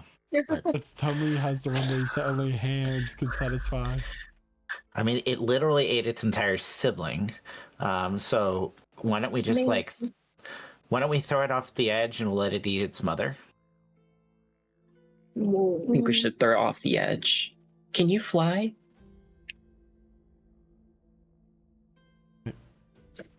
Have not tried. Time to learn. There's only one way. It says it can't fly, or it doesn't know. I don't think we should do that to it. Well, it's a baby. They only learn how to fly when their mothers kick them out of the nest. Yeah, they throw them off the cliffs, do they not? We Right. have Guess. no idea if that's how these creatures work. We have no idea. Listen. Naoki and I grew up in groves. It's what birds do. It's like a bird. It's got wings. You're gonna explain birds to me? I grew up in the wild. I can see this. Nom nom nom nom. I know. Let's feed him Kevin. Whoa. Whoa. How about this? Okay. Maybe Naoki, you can feed him another jerky ration, and I can attempt to put this harness on it. Sure, we can try that. What about we can Rosad's little collaborate. cage thing that you can throw and cage it in the and just That's a little much Also, coming from you. we can't. You guys drag it hate down this the side thing. of a mountain. Holy hell. Oh my goodness. I mean, we barely survived getting up here. We're not going to get down with having to drag a giant tarot bird wing thing. It's a baby You have aerosaur. no. It might people glide. I get that you grew up in the Grove or whatever and spent a lot of time there. I spent but my adult this time, creature. Okay, your adult life, I'll give you that. You've had time with experience with nature. But So- this creature could prove to have incredible political power. Okay? Think about it. Every single leader of every city would clamor for something like this. I feel like, except maybe Drailworm. They're set, and maybe a couple other places, but you get my point. But if this has even close to potential, does it look like its mother? Does it look like the weird, or does it look more normal? Make a nature check. Sure. Snatch throwing a lot of stuff about knowing stuff about nature. She doesn't. She's full of crap. So that's a 3. You have no idea. I mean, if this is anything like its mother, do we want this to be up in the world above? Look what it does. Look what the mother did here. This is why we have to treat it with like love and care and make it like us and associate well with us. You know, we can like have it contained, kind of like what Talia's got going on with Well, Kevin. we've But bonded. different. We've bonded to it here. So why don't we make sure it has enough food to survive? And then when we come back, if Percy's still with us, because he's probably long gone now, if we come back for the artifact, we can climb back up here and try to bond with it when it's a little bit less of a hungry baby. Hear me out. Maybe the impact of the mother down below, there have to be these creatures feeding on it by now. By the time we get down there, there's got to be some kind of scavenger eating it. And maybe the baby can eat one of those. And if we take it down with us, it's a lot easier than trying to trek it all the way back up.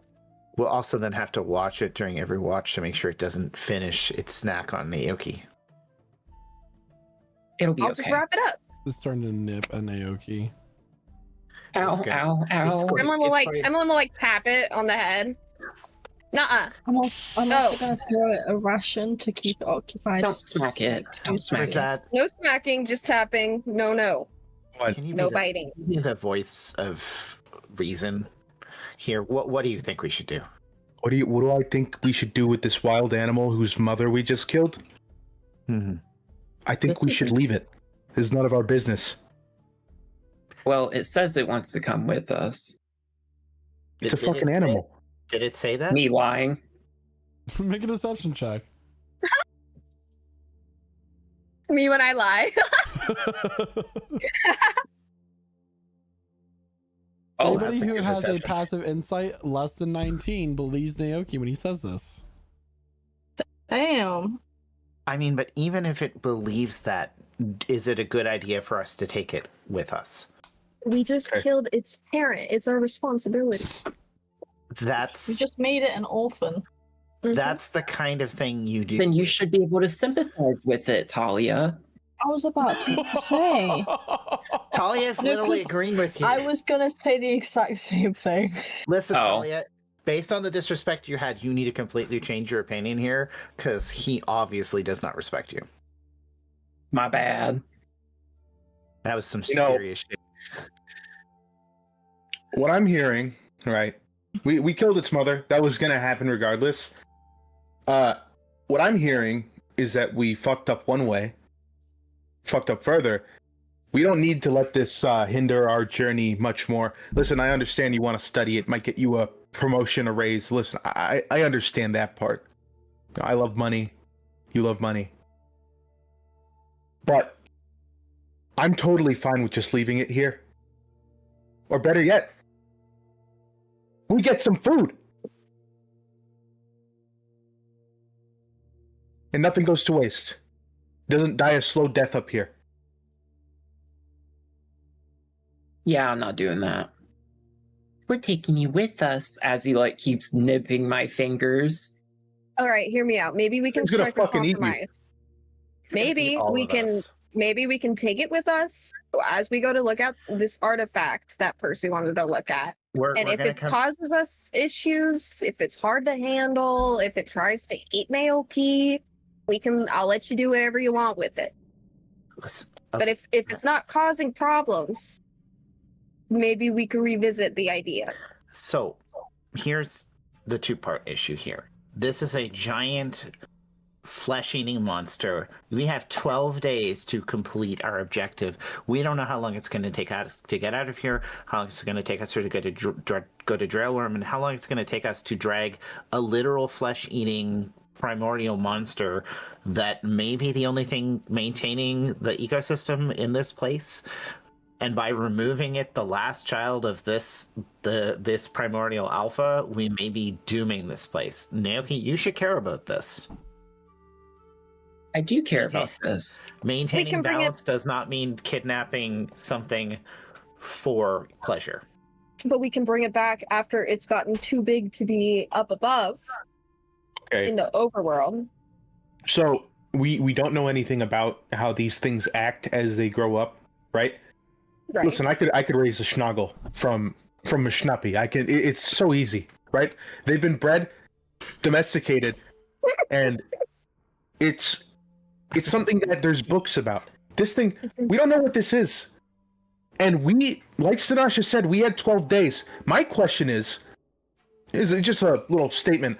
I don't have any loved ones left. My question is, are your loved ones worth this thing? No.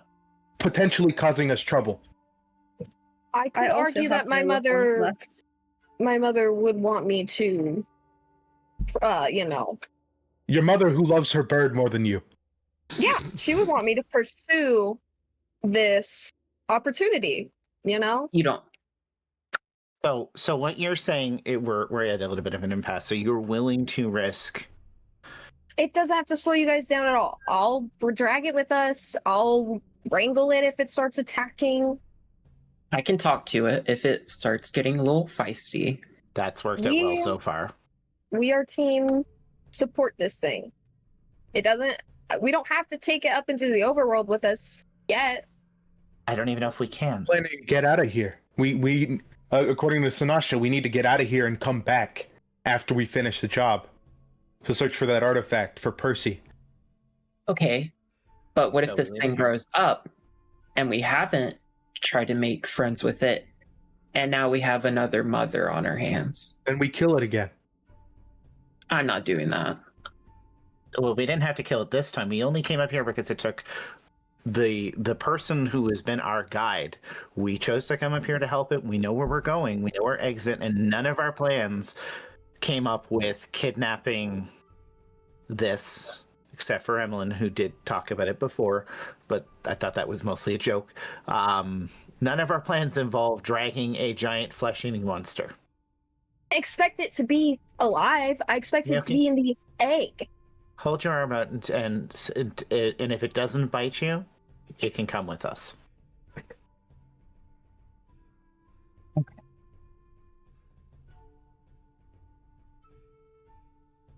Please don't bite me. Who's holding their arm out? Me? Naoki. I need an animal handling check.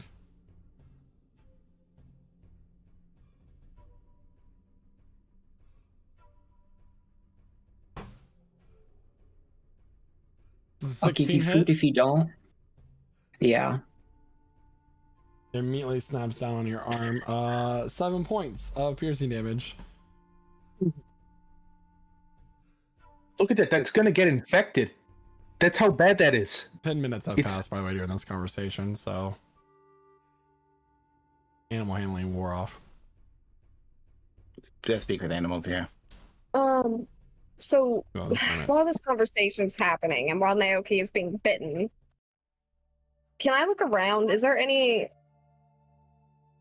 There's no actual exit up here. We just came up here to save our guy, right? It's just that nest up here. Mm-hmm.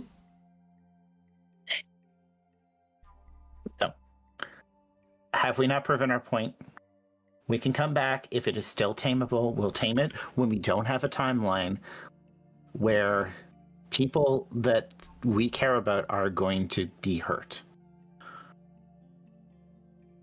Taming this is going to take time. I assume it's not going to happen overnight. And if it dies, it dies. I actually might have a compromise. There is someone that can take care of it. Who? Okay.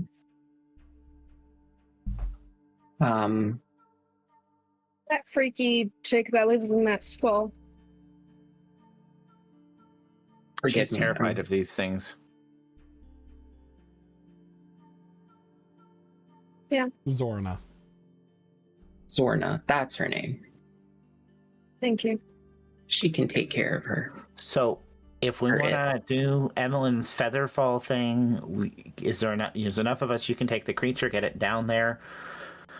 We'll find Percy, and on the way, tell Zorna it's here, and if she wants to try to tame it, but we're probably going to come back to find her in its belly.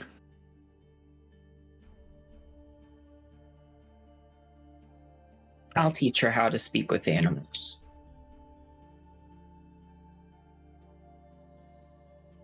Fine. She has the gift. With that, She might. are you guys gonna jump off the cliff with Featherfall? We should I guess probably so. we should probably jump all together and then Featherfall at a time of which we will actually make it to the bottom. I assume. Would that not be better? Because how Pacific far time. down is it? A couple hours later, Percy, Yeah, okay. you and Renatus make it to the bottom of this cliffside, and you look up and you see the rest of your party gently floating down as they land on the ground, safe and sound. Hey, Percy. Hey. Oh. Why did it fall to its death, huh? I just know. thought I'll go to sleep now. Remember But the part where I said killing it would destroy this place? Ruin And the it's atmosphere? not. And it's not. 'cause Not look what yet, came because with the us. other alphas haven't realized, but when they realize that one of them is dead, oh my... Oh, no. It's fine. It's fine. It's fine. So yeah. You're running away from the fight? I don't appreciate I'm not running away that. from the fight. I'm making sure that this thing doesn't die so that this place stays intact so that when we come back to get my artifact, it's not crumbling to death. Please, Naoki, do not test me right now. Any other fixes? We could just kill them all. You did. I watched you destroy 4 or 3 eggs. I don't remember. There's literally one right next to it, landing next to us. Why Is is that it there? coming with us? Is it? Did it glide? Is it doing that? I'm assuming we Naoki- featherfalled it down. That's if it came with us. There was no harness on it. Naoki, out of character, lied about it wanting to come with us. So very curious to see what it Did it I turns brought into. it here with your You jerky. guys said that you were gonna leave it up there, and Zorna would come up and take care of it. Okay. And So, it makes we're sense gonna- because due to its like flight, it's one place where only other like flying dinosaurs can technically get to it. So it does make sense for it to be left up there for its safety. Mm-hmm. Yeah. So, I mean, honestly, the only reason we killed it was because it was, there's that moment where you have to make the decision between whether you kill the creature or you die. And if the plan was to get Shishoth out of here, and that was the Which entire I did. plan. You're welcome, Great. by the way. Yeah, and Great. most of You us let other almost died. people almost die. Yeah, No one nearly died. it's an option. Yes, Look, they I did. said Right. we should all run now, and you guys ran towards the creature. How can you blame me for that? How can you turn around and tell me You're a that I coward. nearly got you killed when you guys ran at the creature after I said, "Oh, maybe we should leave now"? He I was did just say trying to- that to me. I was And just I trying to did keep not people accept that. alive, honestly. Which I respect. I had every plan to get Emmeline off of there when she was unconscious, because, anyways, most of us are mostly dead. So we didn't stay up So- there long enough to take a short rest, did we? Are you going to help me fix these wounds, or am I going to have to do it all by myself? I apologize. Yes, it's fine. You did what you needed to do. Kind of points a finger at Renatus.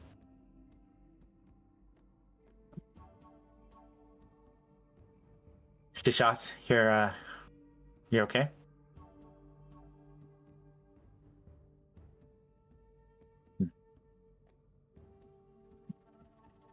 Might be in shock from losing his limbs.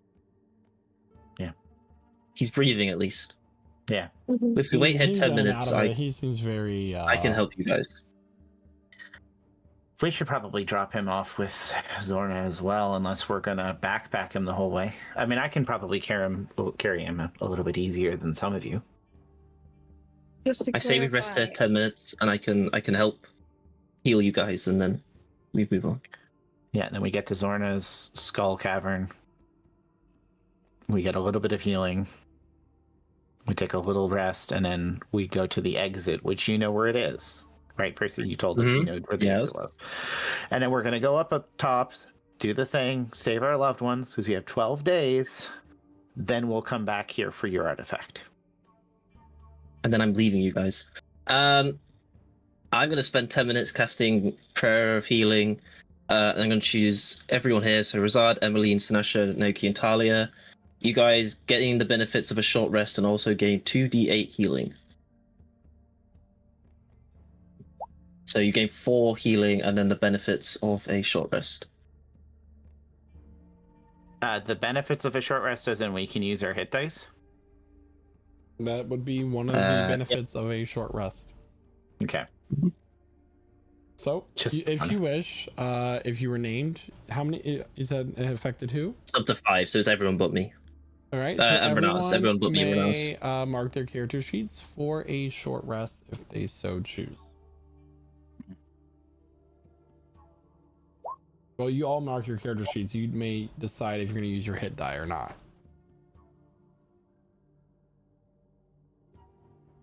It's a lot of people rolling dice real quick.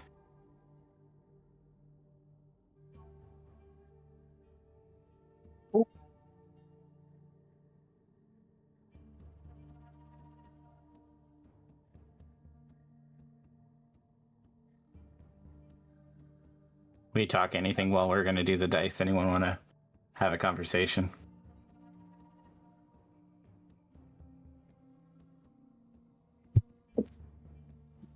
I'll just Yeah. start narrating. So while you guys are marking your character sheets and healing yourselves up, you begin to walk back to Sheshoth's cavern. You walk across the stream where you came across the small bipedal dinosaurs. One of them was snatched up by a predator really quickly. And you continue to make your way using the path that you previously followed. By the time you reach Sheshoth's home, not Sheshoth, Zorana's home, you are tired, you're sweaty. There's no day-night cycle here, so you don't know what time it is or how long it took you to get here. But when you walk in, Sheshoth is there, and she is currently with sitting there at her table drinking tea from a mud spun cup with two can be described as straw men. They are humanoids made out of plants and fruit with eyes carved into them. Oh, hello. I was just having tea with my new guest here. Nice that you came back and visited me. So nice to have company.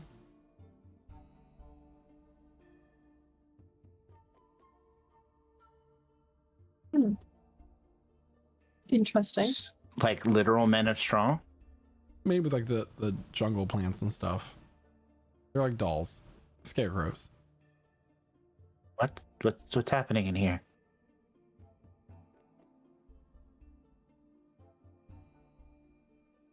I'm just having tea with some new friends. This is Bartholomew, and this is his friend Frederick.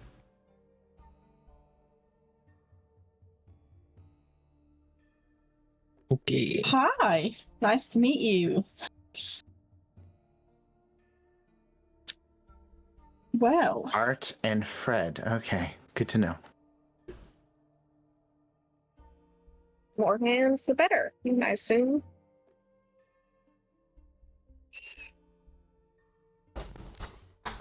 So how was the bad place? There's one less of the things. Not entirely. You got rid of one? Unfortunately. We didn't intend to. No. It has a baby. It had. And baby is where? On top of its That's thing. next. So we need someone to look after it until it's big enough to fly. I will teach you how to speak with animals. I know how to speak with animals. And to say, doesn't it take a long time to teach the druidic arts? She looks anyways? over. I know. Don't. She looks over at Bartholomew. Don't make fun of him. He's very nice, I'm sure. I don't think we Are they talked moving, or fruit. are they just stood still? What was that, Josh? Are the scarecrows actually like moving? No. Okay. Go ahead and make an Arcana check there, Chloe. On it.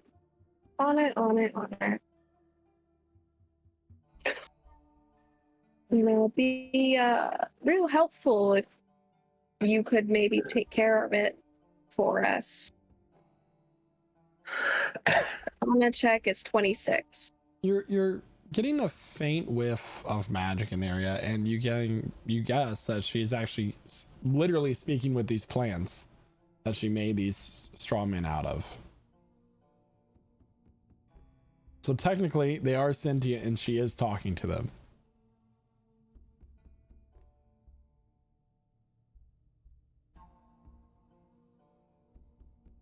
That makes a lot of sense.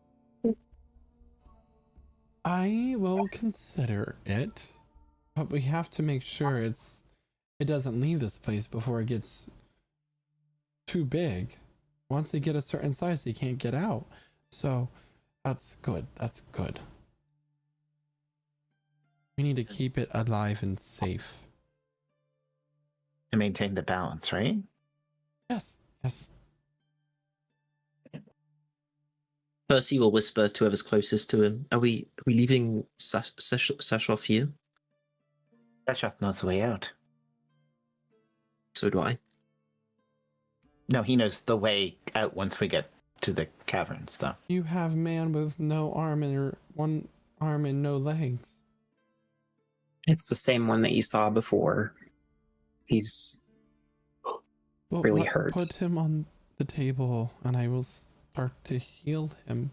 And it'll take a couple weeks, but I have some rare plants around the jungle I can find and make a balm out of them to regrow his limbs. Oh, well, that's good because we'll only be gone for a couple weeks, probably, right?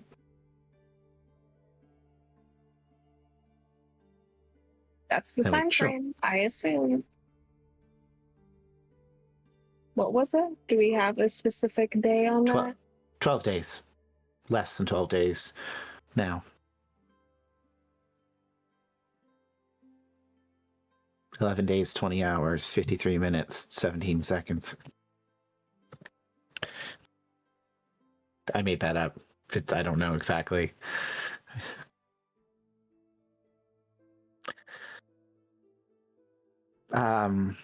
Yeah. So we're gonna. Is it night here now? Like, is it sleeping time? It's not, right? Sleep where you want. When you feel tired, you sleep. I would love to sleep. I climbed up and down the mountain while you guys took the easy route down.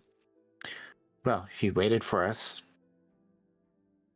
I was getting Hey. stashed off to safety. Climb every mountain. I'm sure we could use a rest before we get out of here. Who knows what's going to be on the other side. Well, hopefully Shashoth will wake up tomorrow so we can get a couple more details about our journey out of the mountains here, and then we'll make him a promise we'll come back and return for him. He's a great guide. He's got a leg up on our other guide. That's not funny. And he like smacks Sanasha on the back of the head with his That's funny. umbrella. That was pretty funny. It was a little funny. So you may mark all your character sheets for a long rest as you stay the night here in Zorna's old Dinah's skull. Yeah. In the morning, she will give you a pack containing roughly 28 rations. So set a week's worth of rations for everybody. And a few herbs as well. These herbs can be used or sold to make some potions of healing. So if anybody has a set to do so. 7? Each of you get 7 rations. Okay. Question. Would it be possible during a watch, during the long rest, that Sanasha could try to quickly gather materials to fashion some kind of rudimentary spear? Make a survival check. Yeah. Keep in mind that she has actually the capacity to actually. So 17. Sure. A basic spear you can add to your inventory that's made of rocks that you basically forged in the night. Yeah, so she chips the rock to turn it into a proper spear point, and yeah, she's actually been able to she even has a little maker's mark she puts in, but it's not fancy outside of that. Because I have all of the tools needed to actually properly make a spear, but not going to spend an entire watch doing. Thank you. Can I get a Constitution saving throw, please? Okie dokie. Any reason? You'll find out. Well, I didn't do very well, in the so morning, we will call morning, to a throbbing pain in your chest. oh damn. You feel short of breath. Your heart is racing. I think I'm having a heart attack. Imagine that. It might be time to start looking for that flower in the next week or so. Oh damn.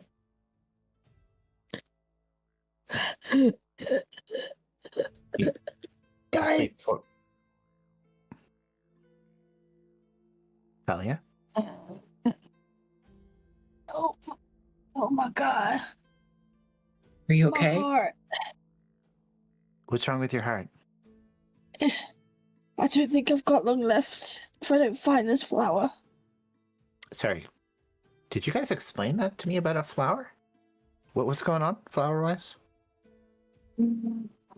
Talia's biology, I know physiology requires Yes. some help in her heart. You have My a heart heart runs on a disease? special flower. I don't remember. It just happened. Sorry, what? Your heart It runs was. on It flowers? was. I'd swapped my heart basically for the memory of who killed my parents. Now my heart is like mechanical, and in order for it to continue running, I think it was the oil of a fey rose flower, if I remember correctly. Why would you do that? I got no My clue. parents died twice in front of me. My whole existence for the rest of this life is to get revenge. Okay. But you're never gonna get revenge if you die before. The flower specifically is called a pixie rose. That's it. Pixie rose. Hmm. But you can only find it because it's normally weeds. In a full moon, you actually can find the flower. In like here or like somewhere special, or did you? I mean, we're going to a major city. We'll see if we can find somebody who's carrying it. Have I ever heard of a pixie rose, DM? Make a nature check. Okay. He's just carrying some. 17. 17. You are familiar with this plant. So yes, you've heard of it. Okay. Do I know where to find it easily, or? Not in this area that you're currently in, but they would grow in Right. the Lamold Wood. Oh God. But that's the area that you're familiar with. Yeah, okay. But if you're lucky enough to find an herbalist shop in the next city, you should be fine. Okay. Well, good news is they grow in the Lamold Wood, but we're not going there. So Oh, we should probably buy it from a shop. Oh, okay. Any specific kind of shop? A witch's shop? I don't know. A I don't witch's need to- I shop? don't know. A shop that sells herbs? An herbalist potion or shop? an alchemist? Herb shop? I don't know. I don't stay in places long enough to learn shop names. Okay. I mean, did you grow up in the woods or something? No. Okay. Cool. So 12 days, loved ones in trouble. Talia might A die week. soon. I may die. 11 now. Okay. Is Shashatha awake? We'll move on then. Oh. Let's check on Seshoff first. Shav is laying on the table. He's like groaning in pain as Zorana is kind of taking this sticky green kind of like an aloe like texture and putting it on his stumps where his limbs once were, where he kind of poured the healing potion on himself to stop the bleeding from happening.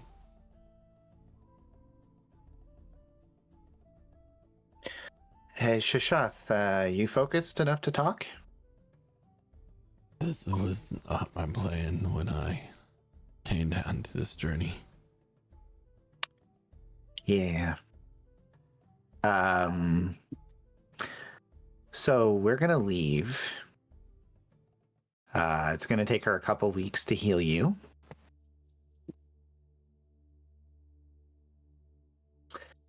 And we'll be back. But you'll have your limbs. That's the most important part. DM, Yes. if we were to find a body, right? And if we were to remove the limbs from that, first, could I animate the corpse, take the limbs, and would the limbs still listen? Or does it have to be connected to the main body? For 24 hours. Would I be able to deduce that? Make an Arcana check. Sweet. Little Evil Dead here right now, guys. 21. So you imagine that it really just depends on the type of corpse. But maybe, but you know, but if something is typically hit by a reanimation spell, right? If something is touched by a necromancy spell that reanimates it into an undead specifically, healing magic does not work on that anymore. Just like someone who's been turned into a zombie, raised as a zombie, cannot be resurrected other than from some of the most powerful magic there is, specifically a wish. So there are some possibilities, but it also depends on how long it's been dead for. The nerves are damaged. There's quite a bit of if statements here.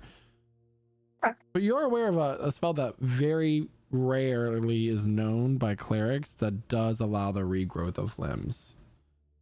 But it is the head of whole religions that know this generally.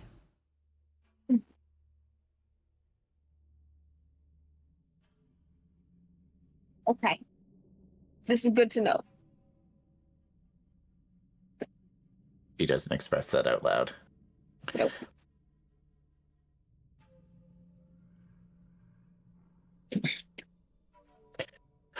So, yeah, she said she can bring your limbs back. So we actually have to come back because our new traveling companion, Percy, has something to do. So we're going to try to exit. Do you have any tips for us as a professional guide for when we get out on how we might safely exit so we can come back and save you later? Don't be alarmed if I'm not still here when you come back. If I'm good and ready to leave, I'm gonna leave. Okay. But if you see a giant spider with a castle on its back, run. Giant spider with a castle on its back? That sounds like a... Do I remember this? Do you remember that? I know we had something regarding a giant spider. That was described. It was never mentioned to anyone. You but it would was a remember thing. that from when you were in the Underdark back in Elnira. You guys killed the spider dragon. Dragon spider? I don't know what that He is. just thought it was... Naoki just thought it was a jerk trip, remember? True. And he will at this point will pass out from the pain. Percy, can you leave some written directions for Shashoth as to how to get to the exit? You can seal it up so we don't look at it, because otherwise you might think we're going to abandon you. I mean, I'm not bothered. He'll write out directions and then put it on Shashoth's chest, I guess. Hey, bothered. Okay. Everyone ready? Mm-hmm. So we come back, check on Shashoth, check on the artifact, and check on Emmeline's pet and see how it's doing. We're gonna name it Emmeline. It's not my pet. And hopefully it's still here when we get back. She's gonna leave this hall. We'll call it Zappy.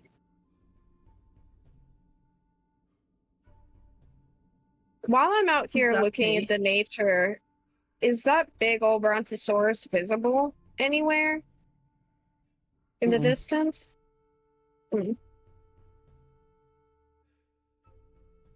You're in dense jungle, like the canopy of the trees obstructs your vision. Okay.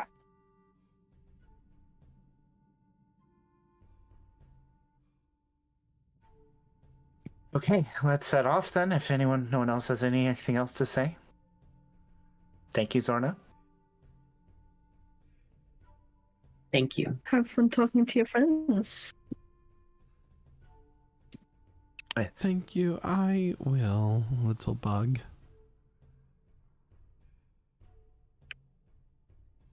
I'll have to learn how to do that.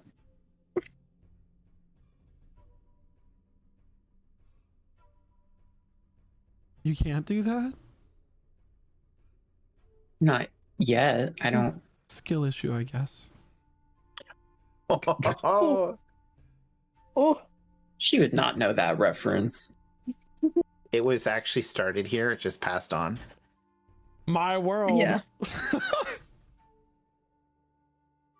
Anyway, She's been alone for so long. She's come up with her own terms. Actually, she has HBO. Well, whatever that means. I'll see you later. and soon enough, you make your way out of the skull of which Zorna lives and into the jungle to leave this underground dinosaur hellscape. And that is where we're going to take our mid-session break, everybody. So, thank you so much for sticking along with us so far in our story. If you are just now joining, however, Just now joining us. Well, I mean, you've missed a lot. There was shenanigans. There was combat. There was a heated discussion about what you do with a giant, dinosaur bird. And you want to get caught up on that, you can listen to us on all the places you find the podcast networks, because we do upload there. We also upload backups of the delightful Prestige Encounters live play on YouTube every Monday. But if you would like to be caught up with us, as in watch us from the beginning of the session, we do start at 8 p.m. Eastern Time every Wednesday, doing this wonderful D&D live play that we enjoy doing together in our fun world on Lich Souls. And you can also find our live stream on other places like YouTube and TikTok and stuff like that. So don't miss it, because it's more fun if you're here with us, and we love to hear from you. And we play other things too, like Supermarket together and Dead by Daylight and sometimes Nintendo games and other things and Minecraft. Play with us. thanks so much, Key. And yes, if you want more information on the myriad of other things that we do, lichsouls.com/discord to join our Discord server. You can also find the related links in our social media platforms using our link tree and below the Twitch channel feed as well.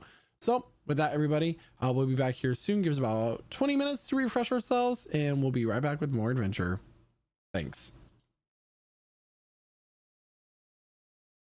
Hello everybody, and welcome to the mid-session break of Prestige Encounters. Us players take this time to refresh ourselves and get a few more snacks, refill our drinks, in order to bring you a more exciting adventure. We would like to take this time to let you know about a few things that goes beyond our Dungeons and Dragons campaign.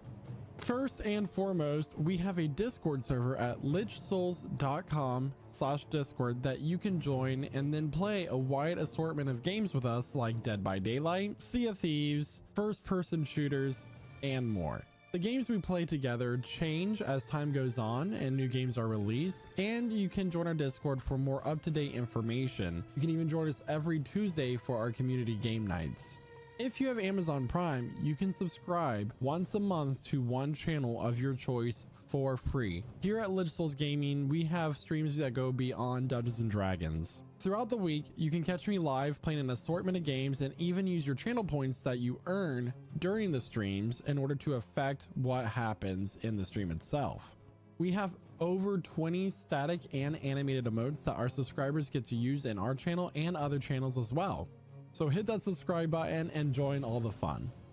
Well, my cup of players tears is running dry, so I'm going to let our other cast members tell you about our amazing sponsors for the rest of the stream. Hi there viewers, I'm Josh from Prestige Encounters, and I heard you wanted the best looking maps out of all your friends. Well, do I have you covered with Arkenforge, the best map making tool for all your TTRPGs. There are many different asset packs which can be used within Arkenforge, but if none of these tickle your fancy, then import your own and create anything your heart desires. When building those maps, you don't want to forget about these features such as built-in animation and music plugins to make your maps feel alive at every moment, touchscreen support for Fog of War which allows in-person play, and a dynamic lighting system to make even your nighttime maps look their best. Making maps has never been easier, but now I hear what you're saying. I don't like subscription fees, and that's okay. Neither do I. Arkenforge is luckily only a single time purchase, and we can help you out even more if you use code LICHSOULS at checkout. That's right folks, if you want the best maps around, use Arkenforge, and don't forget to use our code LICHSOULS at checkout.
to Prestige Tales. Oh, hello. I didn't see you come in there. Welcome to another episode of Prestige Tales. Tonight, we tell the tale of the dungeon master who could. Once upon a time, there was a story of a dungeon master trying to weave a grand tale of heroes and monsters. While the prose was mighty, something was missing. Combat in its most epic form must come with epic music. Knowing that this was lacking, one day the dungeon master tried to create music of their own. Let's see what happened.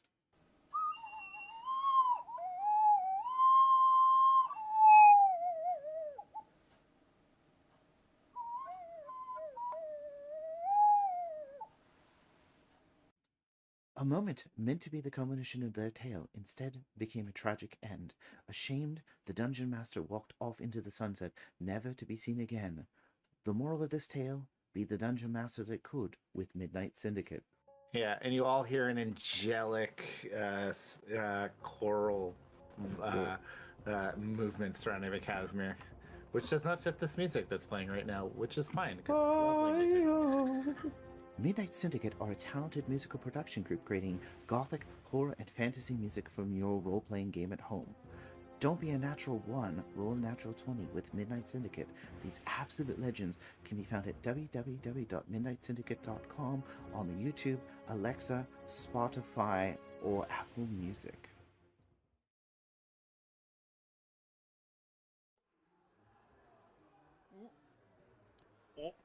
Oh, hey there, bud. Didn't see you there. Glad you could stop on by during your mid-session break there. Oh, I'm just having a cold one and watching the game here in memory of my late cousin. You may have heard of the guy, Prestige Pete Peterson. God rest his soul. Boy, I tell you, old Pete there was a good man, and definitely did not fake his own death to throw off the scent of the IRS there. Oh, that's a touchdown.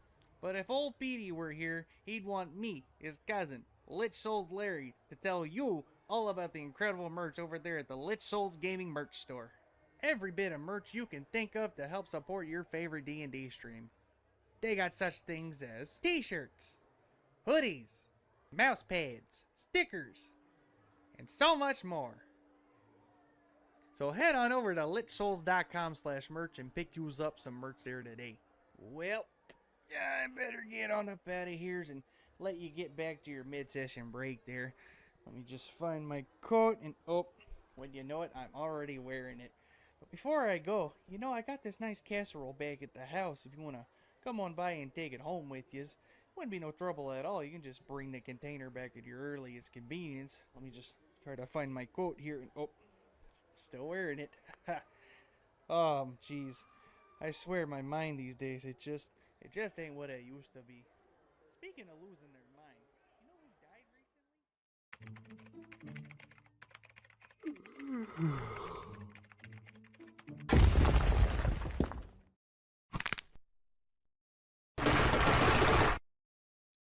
Did you just yawn?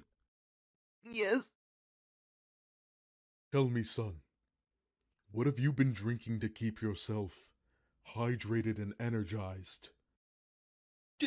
Generic coffee brand? Fool! You should be drinking Rogue Energy. What's Rogue Energy? Well, I'm glad you asked. Rogue Energy is an energy drink made by gamers for gamers. It is made to be the ultimate gaming energy drink with 0 fillers, 0 added sugars, plenty of essential vitamins, and oh so low calories. You can be supremely energized and or hydrated without the monstrous macros of the competitors. Not to mention the wide array of delicious flavors that Rogue Energy and Hydration come in. That includes both the powder formula and canned energy drinks. And get this, Lich Souls Gaming knows that our viewers are hard-working and hard-gaming individuals that need that energy throughout the day. So you can use code LichSouls at checkout for a discount off your order of Rogue Energy. And how do you feel, young gamer? I feel great! Rogue Energy has been a complete game changer, and my order also came with this convenient shaker. You've really shown me some useful info, Mr. Rogue, sir. Now that is indeed what I love to hear.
And welcome back, everyone. So where we last left off, the party has been set off and navigating through the jungle to leave the underground dinosaur world within the Underdark. Who is leading the party, I will ask? Can I get a perception check from Percy, please? Sure can. Just behind him. If you want to get an assist from that, or does that matter? I can take an advantage. I heard it. Do I get an advantage with Sure. Slash Sinatra helping? Thank you. Roll again. 22. Yeah. 22. All right, so walking through the jungle, do you have any weapons on you? Are you using anything to cut back vegetation, anything like that? I just have knives or daggers. You got a great axe lady with you. She can So cut. Sinasha is let's say Sinasha is leading the party and you're kind of directing her. She's cutting back vegetation with her great axe as you are trudging through this jungle in the direction that you are familiar with to contain the exit. As you are navigating, you start to hear like a small buzzing sound.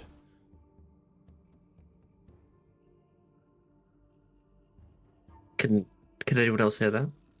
It's like when a mosquito flies right into your ear. Does it sound like that close, like it's in my ear, or Just around you in the general vicinity. It's a high-pitched buzzing. is anyone else hearing that, or is it that just me? Is it just him? At first it's just a low, and then it starts to come to a dull roar, like there's hundreds or thousands of small little insects starting to hone in on your presence.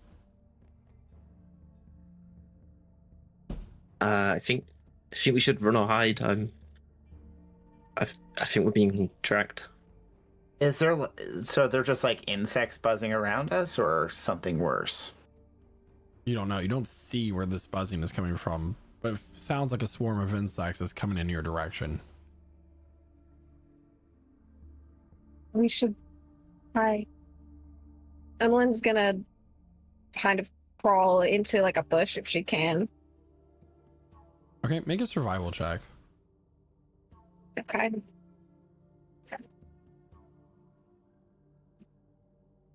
A 17. You would know that a lot of insects track off of like your breathing and heat. Oh, shit. Yeah, I just don't know how to make myself cold. Cover yourself in mud. Does the whole party cover themselves in mud? I assume so. Sure. Emmeline will follow the lead if Sinasha starts doing that. So Yeah, very but quickly, Emmeline will- the party starts to their breath. cover themselves in this this dark brown mud that the party finds throughout this ground. It is a jungle, it's very humid, it's very easy to find mud. And you crouch down low. Within seconds of completing this task, this black cloud of these insects come swarming through the area and start to like buzz around in a circle, not coming at any of you. It seems that you've gone unnoticed, and after a few moments they move onward.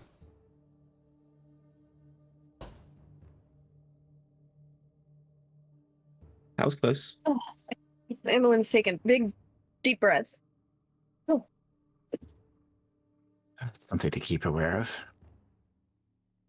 While they passed, was it possible to discern perhaps what kind of insects they were? Flies, dragonflies? Make a nature check.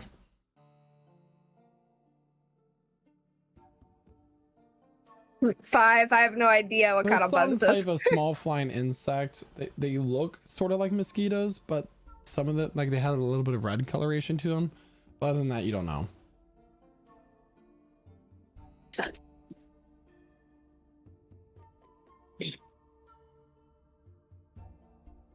Party continues onward.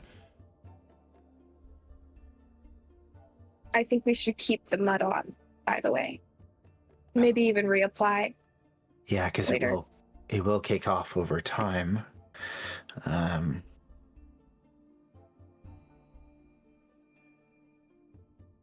Just like full Arnold Schwarzenegger from Predator walking up the path. But no one gets that reference, then look it up. A few hours later, the party, as you guys continue to walk, finds themselves walking on stone tile that's heavily overgrown with moss and dirt that has eroded onward from the storms created by the Aerosaur, which is now vanquished. And you find a sort of, you start to come across these pillars lining the path on both sides that you at first you thought were trees due to the overgrowth, but can now clearly tell are made of stone. And you find yourselves standing in a courtyard that was once a fountain with an entryway of some sort ahead. Vines heavily cover over the doorway. There are fallen pillars that have been crumbling from weathering and that sort of thing, or larger animals trudging through this area, knocking them over. But this is not giant size. You know, this area was once inhabited by giants, and this is where they conducted a lot of experimentation. This is a temple that appears to be built by humanoids of your size and stature.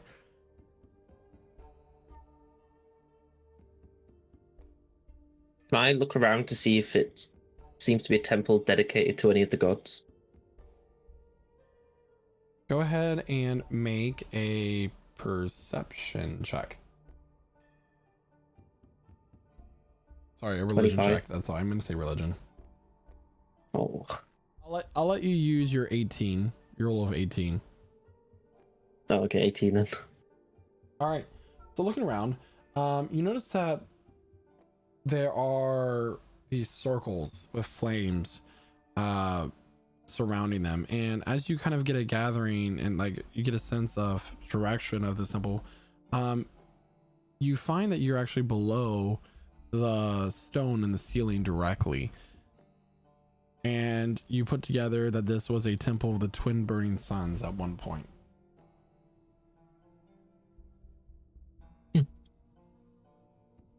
I relay that info to the group. What's the twin burning? Wait, they're not referring to the gods of the sun. Sun? No. I would presume so.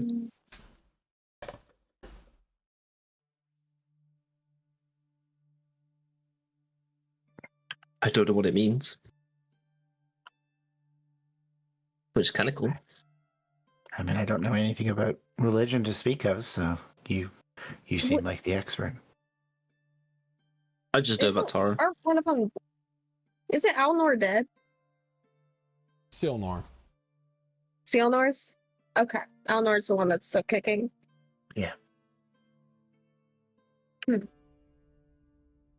So,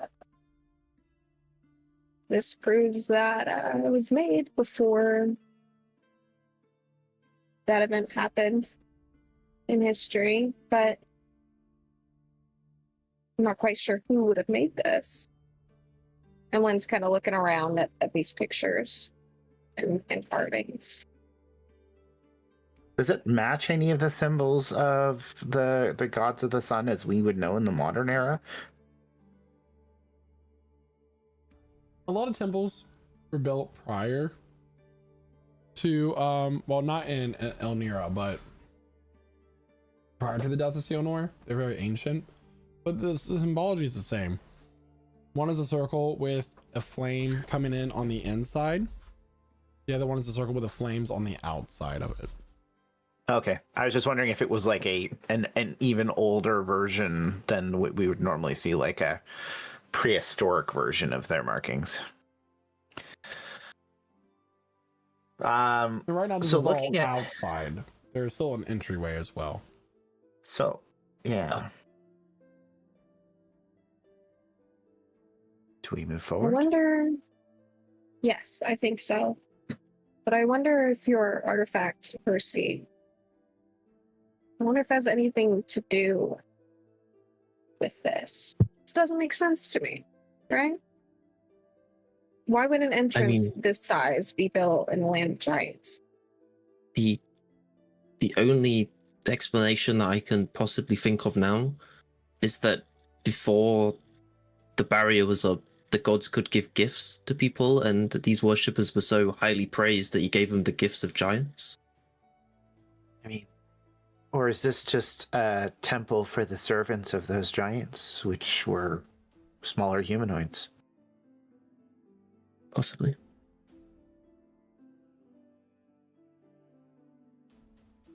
Let's enter. Yeah. I'm curious. Who's the kind of like dungeoneering person in our group here? Do we have somebody who's a specialist in that? What do you mean? Well, I mean, it's a temple in an ancient ruin. I was going to assume there's traps, right? Maybe. Pretty good at keeping an eye out. Yeah, I'm good at breaking things. I can keep us topped off. Okay. Rosad, you can see, right, in the dark? Yep. Okay. Might be best for you to take the lead on this and keep an eye out. Yeah, sure thing. I'll take up the middle of the pack. Okay. Don't know if we're going into a dungeon. You're gonna find out. Go ahead and make an investigation check for me, please, Razad. Can I help if I'm standing like behind? Sure.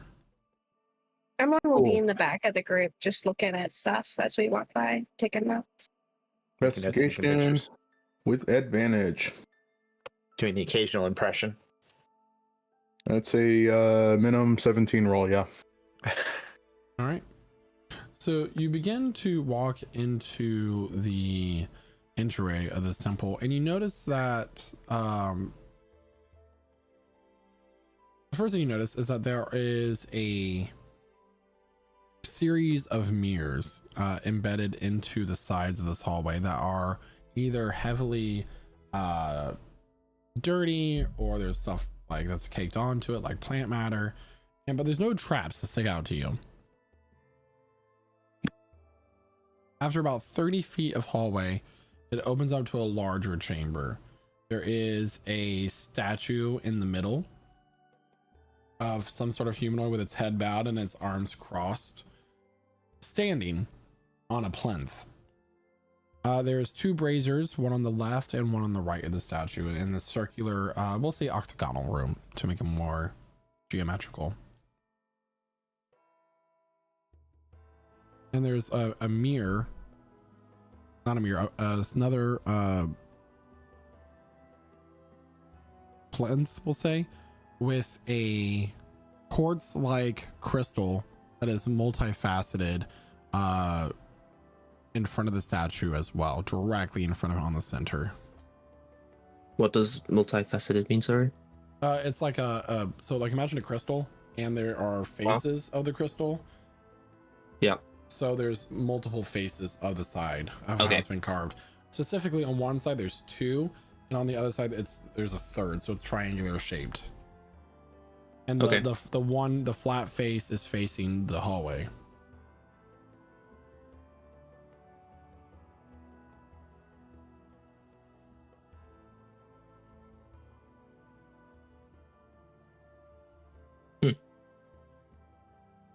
All right, so there's a crystal, and then the mirrors are in the hallway.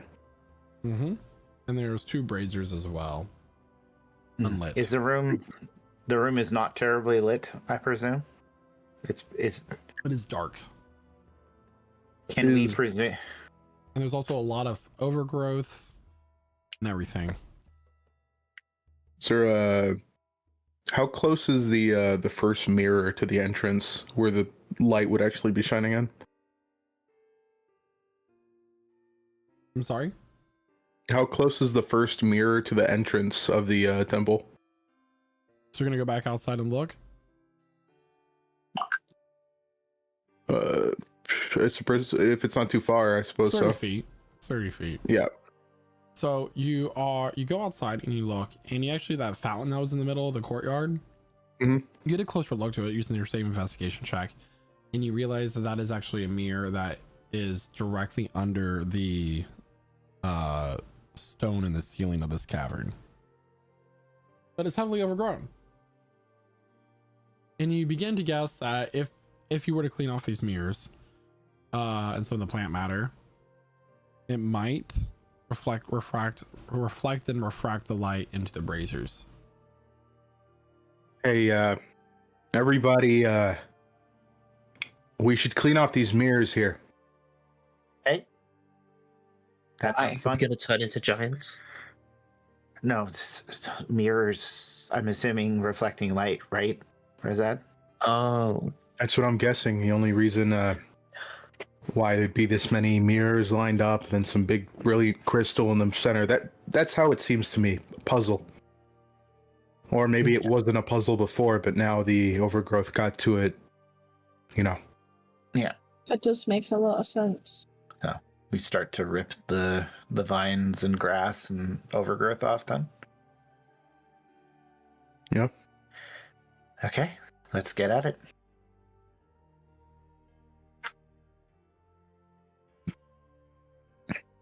All right. Anything you need us to do that, or does it just take time? It just takes time. After about an hour of all of you cleaning off the grime of these mirrors, using water that you have, that sort of thing, the light begins to goes down into the main mirror and starts to reflect back and forth down this hallway. And the way that they are curved, it kind of intensifies the light as well. And eventually it goes into the prism in the middle and reflects it to the two braziers, which spring to life, except one brazier ignites with this hot white flame that is burning at well over 1,000 degrees. The brazier itself turns into a bright orange with the heat from this flame. The other one is a cooler red flame, although still hot to the touch. It will still burn you if you were to touch it, just white burns hotter. As this happens, this kind of like shock wave, I will say, not like it doesn't push you back, but like this pulse comes out from each of the flames, and you watch as the plant matter begins to recede away from this temple, as if these flames are cleansing it. Interesting. how did it become overgrown? If these braziers cleanse How did what? Maybe the first mirror got obscured. It's not as intense back there. My best guess. Presumably, when there were people to maintain these temples, they cleaned the mirrors, cut back the overgrowth, and when it got blocked, like you said, it got dark in here, and so it's turned into this. And this seems to be almost divine magic. I mean, sunlight doesn't make plants go away; it makes them grow. In my head, if the sunlight being activated like this is pushing away the plants, the blocking of the first mirror, whichever mirror, would have had to been deliberate. That's my take. You hear the sound of dust falling, of cracks forming across the stone's surface. And you turn around to see that statue that was in the middle of the room with its arms crossed is beginning to shake, as a stony shell falls off of the form, and with each crack that forms, this brilliant white light begins to shine through. Eventually the stone comes outward, and standing before you is a man with skin of gold, eyes of silver, except with his brilliant white armor, his arms and wings are covered with a large number of eyes, all varied colors of irises, while his eyes and then his head are specifically just a solid silver, as if blind. His wings spread out before you, a 10-foot wingspan. And he looks at all of you. We all die. Who sanctified this place? Veiled My Vanguard. name. Yes. That would Points be back to Emmeline. us. I'm Emmeline. It is an honor to see you. She's gonna assume that this thing has a duty. We're just gonna say all of our names. I'm Sanasha. Hi. With the Veiled Absolutely Vanguard. not. You know, I mean, it's rude not to now that you've said it first. So I'm Naoki. There's a sternness that is across his face. I feel a disconnection. My master is present yet far away. you're talking about the barrier. Yeah, how long have you been like that? I do not know.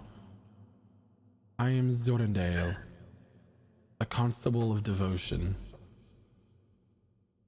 To Stilnor or Alnor? I am a servant to all the gods.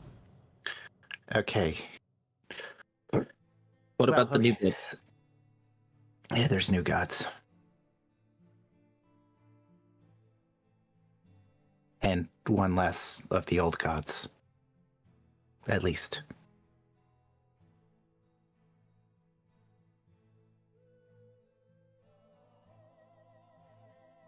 In my time present on this mortal plane, prior to sealing myself here, I was known as an oracle.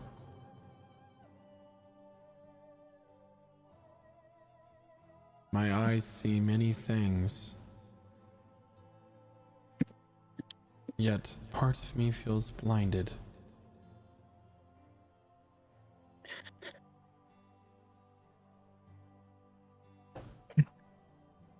Tell me, whom do you serve? What god do you follow? There is a feeling of miasmal darkness from your group, as if influenced by another party. I mean, Well, Answer I- correctly and I shall spare your lives. Wow. I personally follow Toro, the god of performers. But don't quite feel that's the answer you're looking for. I mean, my parents did raise me to follow Dockery, god of the forge. So my mother didn't worship him per se. Was more of a fan of Allura, but god of I think Tora's a newly ascended god.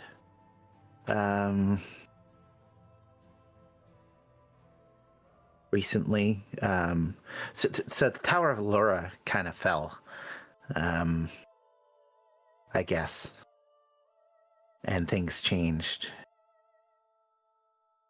And there's a god who, if you're not feeling disconnected, a god who created a barrier to bring the gods away from the mortal plane.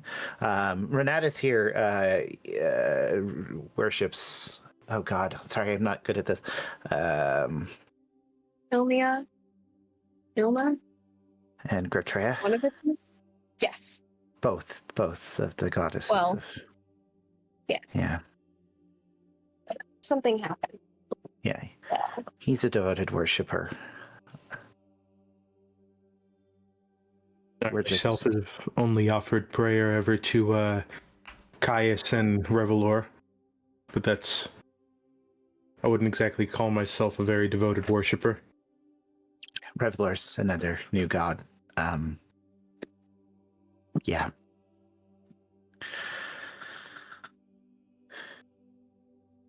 You all spoke the truth.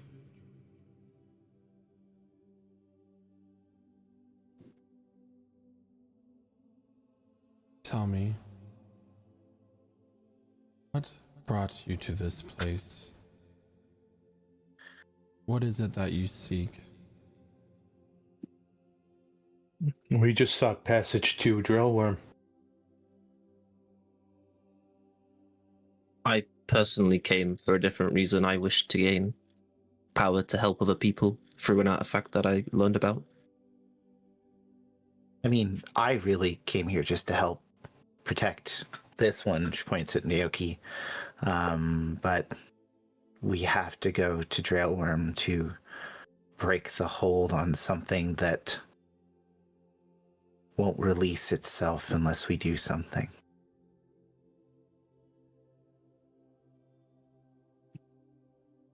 Not a pact that I'm willingly part of.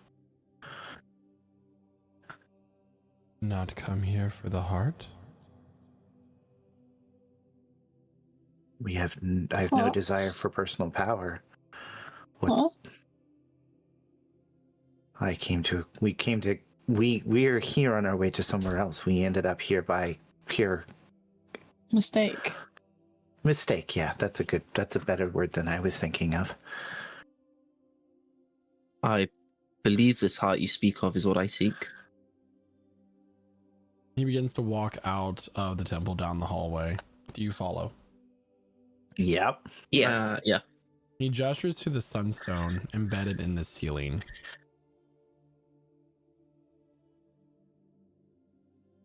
That is the heart of a great and evil fire primordial, said to be the father of the fire giants.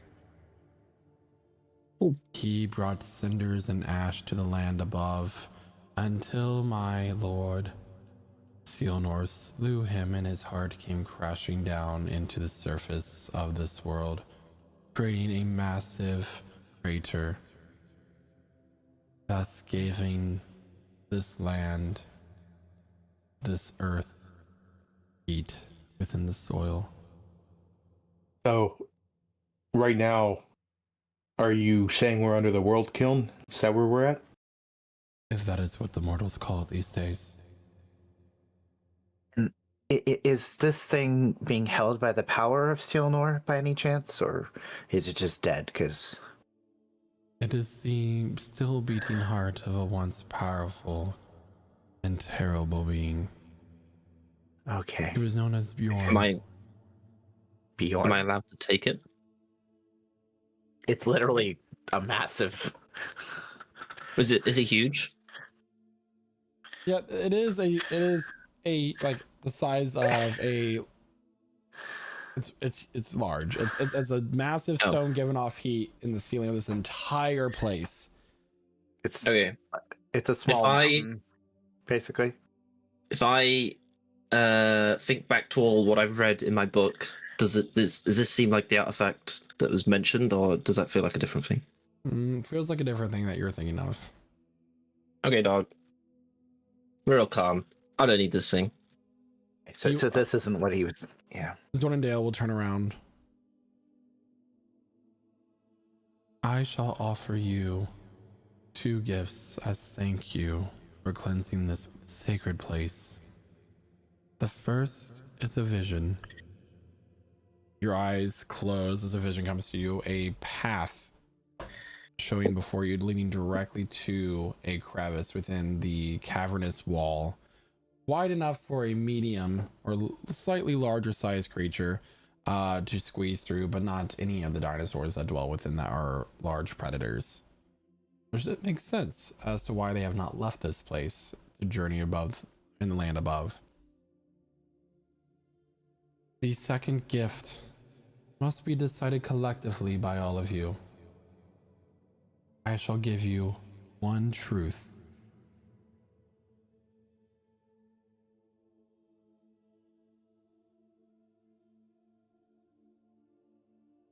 Can we have some time to discuss?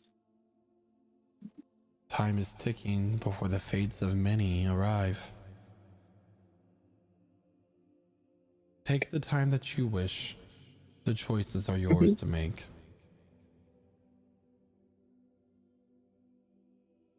I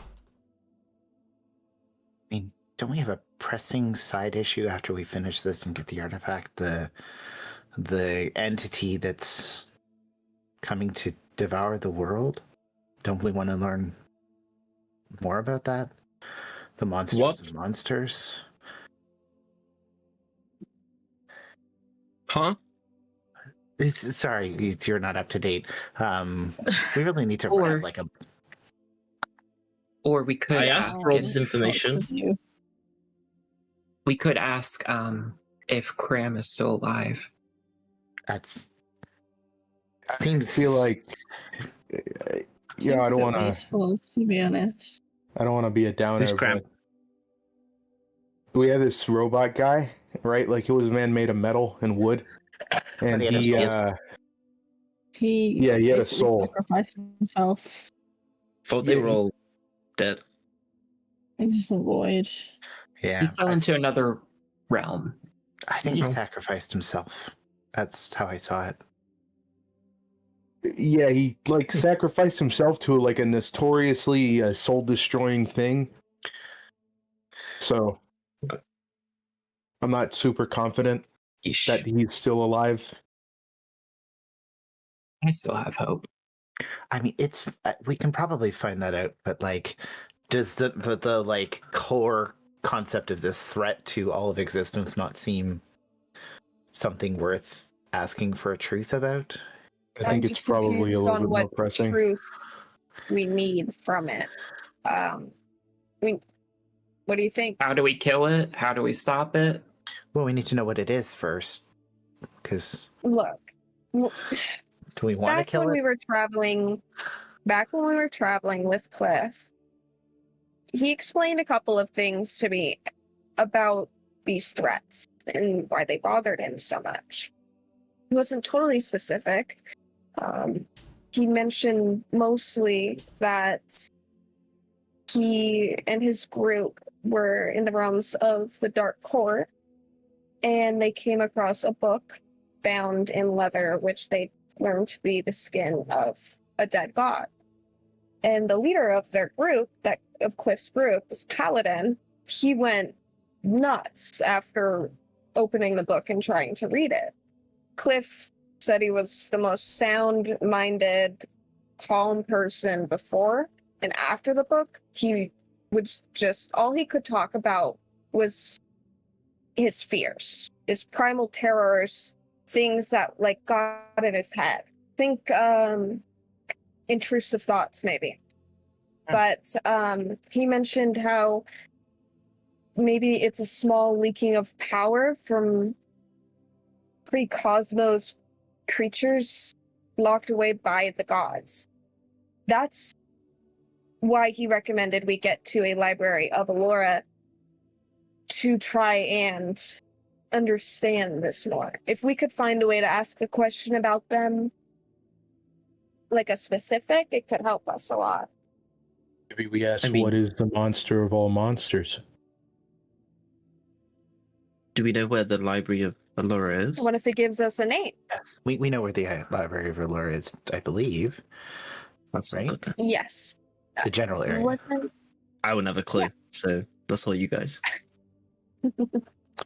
I feel like we're like leaving like a... I don't even know what he is. He's a powerful and, servant of the gods. But I think this is important enough to get us started. But how to kill it? I mean, we may not want to kill something that's part of the primordial nature of the entirety of existence, right? Could we ask what its end goal is? No, we know that. Never mind. Yeah, I think So there's a great threat that's coming. The veil How do we defeat it? The veil has been made thin. How do we protect the world from destruction from this thing? I don't know. I mean, I think how we protect ourselves is more important than defeating and protecting could be the same thing. Could we ask where to gain the power necessary to defeat it? If it was locked away once, could we... So if the running theory is we locked it away with the gods, could we not knock down the barrier and ask the gods to lock it away again? Well, it's a long shot, but... He's listening to us the whole time, right? As you're like observing, like looking over at Zorndale, he's mostly just like you're walking up and he's like examining like a flower that's on the edge of the courtyard, taking in the surroundings of this new environment. Ooh, a piece of candy. I think maybe our best course of action is asking how to protect ourselves from the monster of all monsters, even if it's a really long shot, you know, to give us some sort of important information. Well, I think the entity that came ahead did warn that the monsters, whatever these things are, will come first before the end. So I think that's a good question to ask. Let's get some lore, guys. Yeah. What is lore? You know what lore is? Yeah, you're literally books. You know? Oh. History. I thought they were all fiction. You mean plot? Non-fiction. Fiction. I don't know. Lore is like explicitly like real stuff. Yeah, Emmeline walks straight into the fourth wall. Books have plot. That's Let's what ask a most question. fictional books are about. I thought that's what you were into mostly. Was your No, I fairy like real tales. stories. They're all based on something real. Mm. Are we okay with my question? My truth? I'd like to. Yeah. Do we want to protect ourselves or the world? That's my only question. The world. Let's take the more heroic route with this, I guess. Get some brownie points from whatever higher entities are watching us. Well, I think protecting ourselves and protecting the world are the same. I don't want to be... Could you imagine if we're the only people left alive? I'd kill myself. Yeah, but you'd have to be that specific, right? I'm joking. You'd throw yourself into the void. So toxic. All right. No objections? No, I think it sounds like the best plan we've got.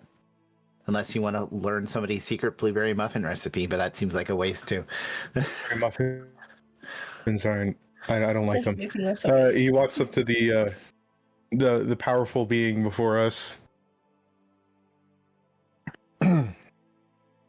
We've come to an agreement on our one truth.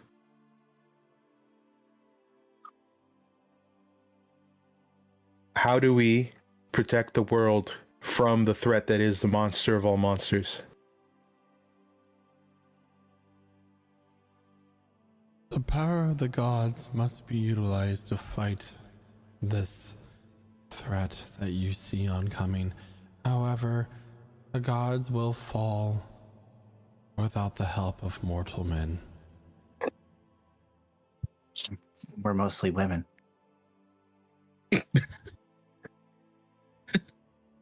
That is a fair women. point. However, prophecies can be ambiguous.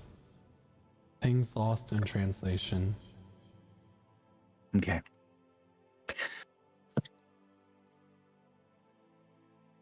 Does it have any reaction to us asking this question? Like, does it seem concerned or just generally neutral? I mean, it doesn't really have a face, so what do I know? He does have a face. He has a humanoid face, just his eyes are blind. They're pure silver. Yeah, okay. What is your plan now that you're freed? What will you do?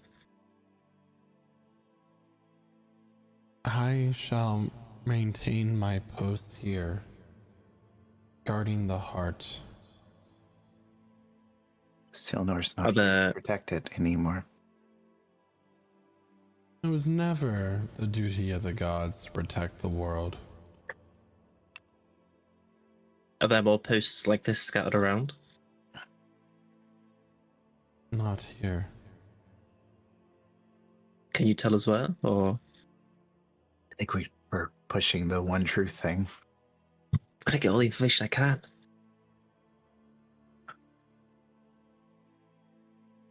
Yeah, we should have Find asked the. more information on the land between life and death.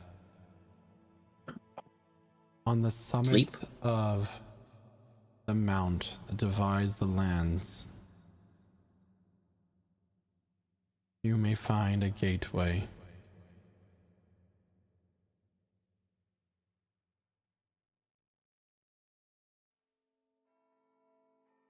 I don't know what that means.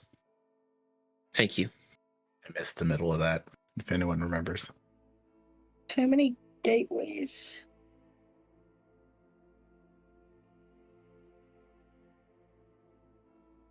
The comet brings the end of all, Veiled Vanguard. And with that, I will leave you.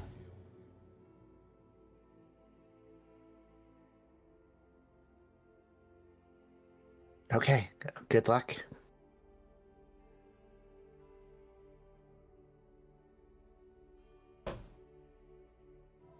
You seem really nice for a celestial who's been trapped for a long time.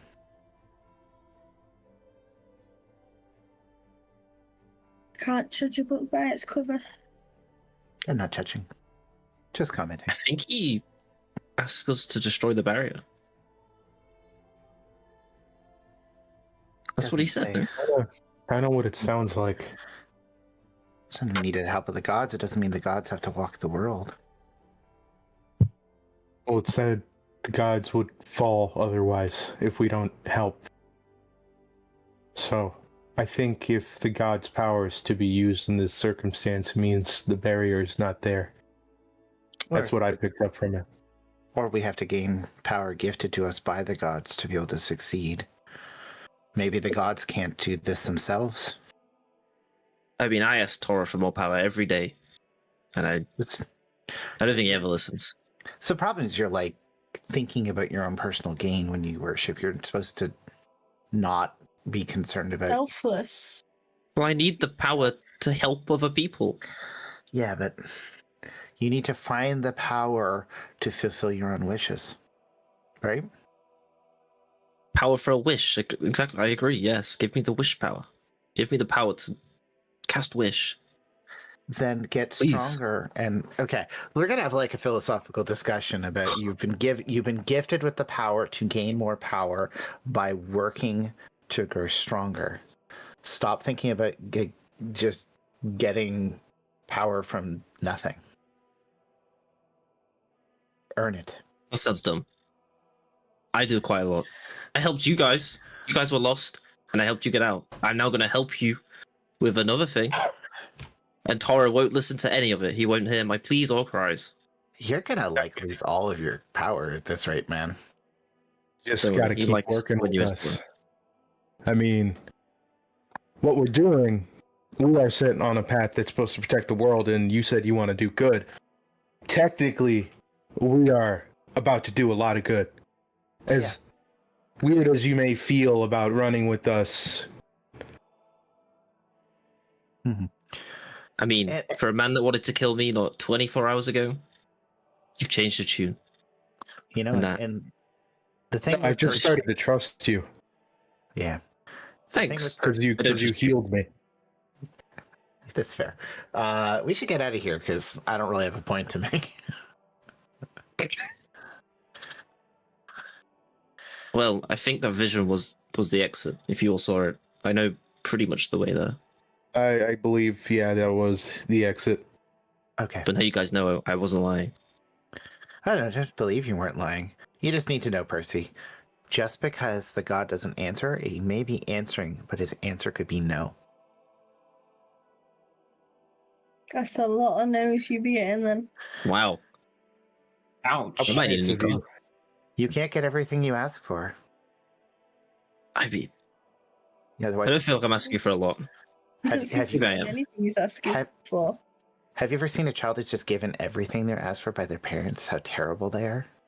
Oh yes, believe me, you wouldn't No. want to know. My parents are dead. You said twice? What's that about? As we're walking towards the exit, I assume, while we're doing this. Yes. Many deaths. Yeah, we should just Double let her death. say it. Sometimes she needs to get it off her chest again. Like your heart. Is that?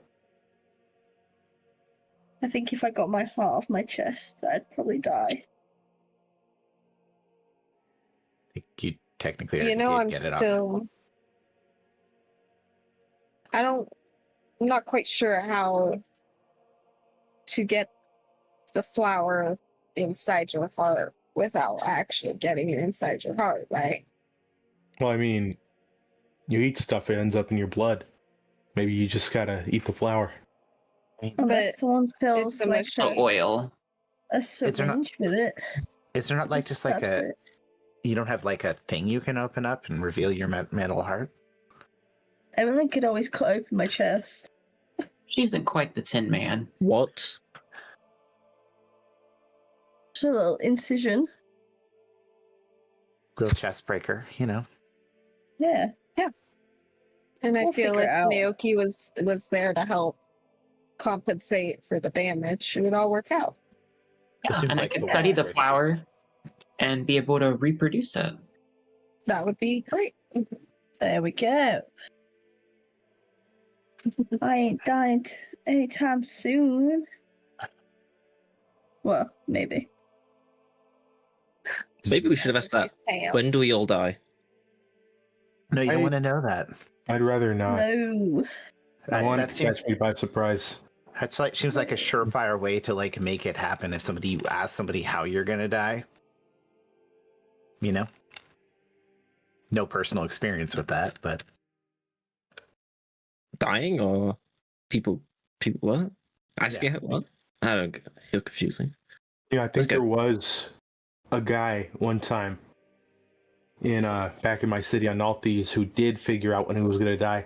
He figured he was gonna die alone in his room, scared. And he spent the rest of his life alone in his room scared because he was scared of dying. yeah, That seems like his own fault there. yeah, because he was afraid of Some dying and he people are fulfilled afraid the of prophecy. death. If he knew he was going to die in his room, why didn't he just never go back in his room? Well, then every room you're in is the room you die in. It becomes your room. Yeah, but what if you're outside? Then outside is your room, Yes. right? But It's- so no, I kind of feel like that doesn't make any sense because the outside is not covered by 4 walls and a roof, so it can't be a room. Like, maybe they're just really far apart and you can't see them. Maybe the barrier makes it a room. Mhm. That's interesting. I mean, it's basically as soon as you have a prophecy read, you're kind of determining your fate. There's no prophecy. Your fate is what you make it.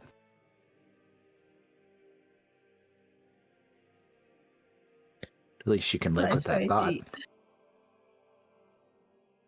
Very interesting.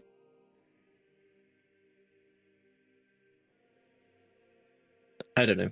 After I don't know if it makes sense. several hours of this type of philosophical conversation, Can we take a and bonus in trudging through the intelligence? jungles, you come to a crumbled gateway at the edge of this cavern. Boulders have collapsed in on what used to be a doorway that you can make out for larger creatures. You see that there is space, like the vision gave you, allowing you just enough room to squeeze through. You have to kind of like turn sideways and shimmy as you go through. But at the end of this path is a large stone platform set on these massive gears. It is Does at it the look like it end- goes up and down?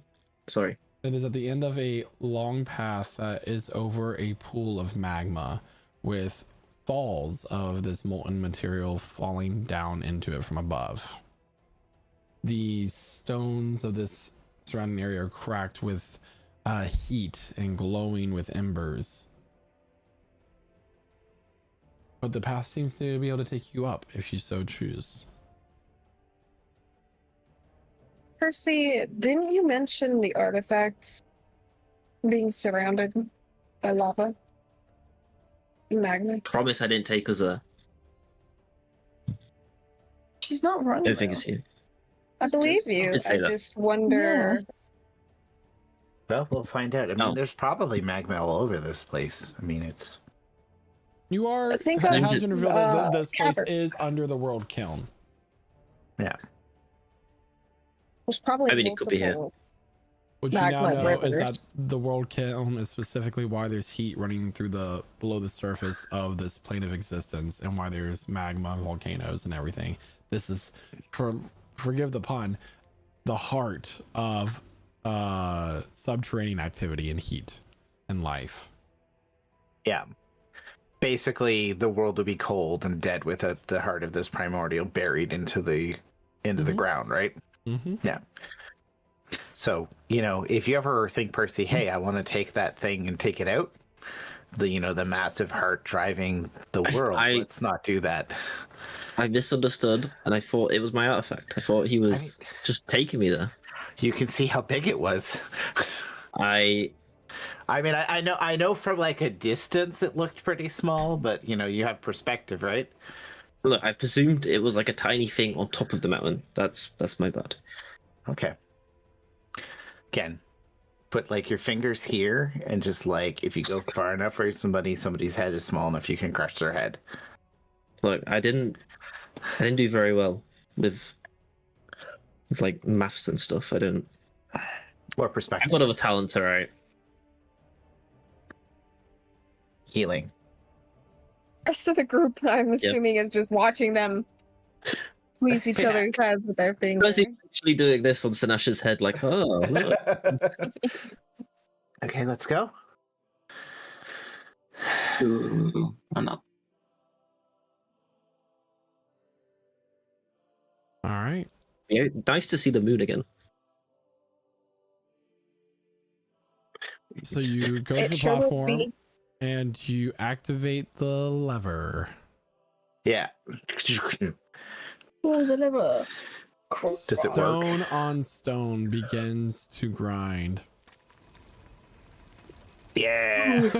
Play it again, Sam. As the platform begins to rise.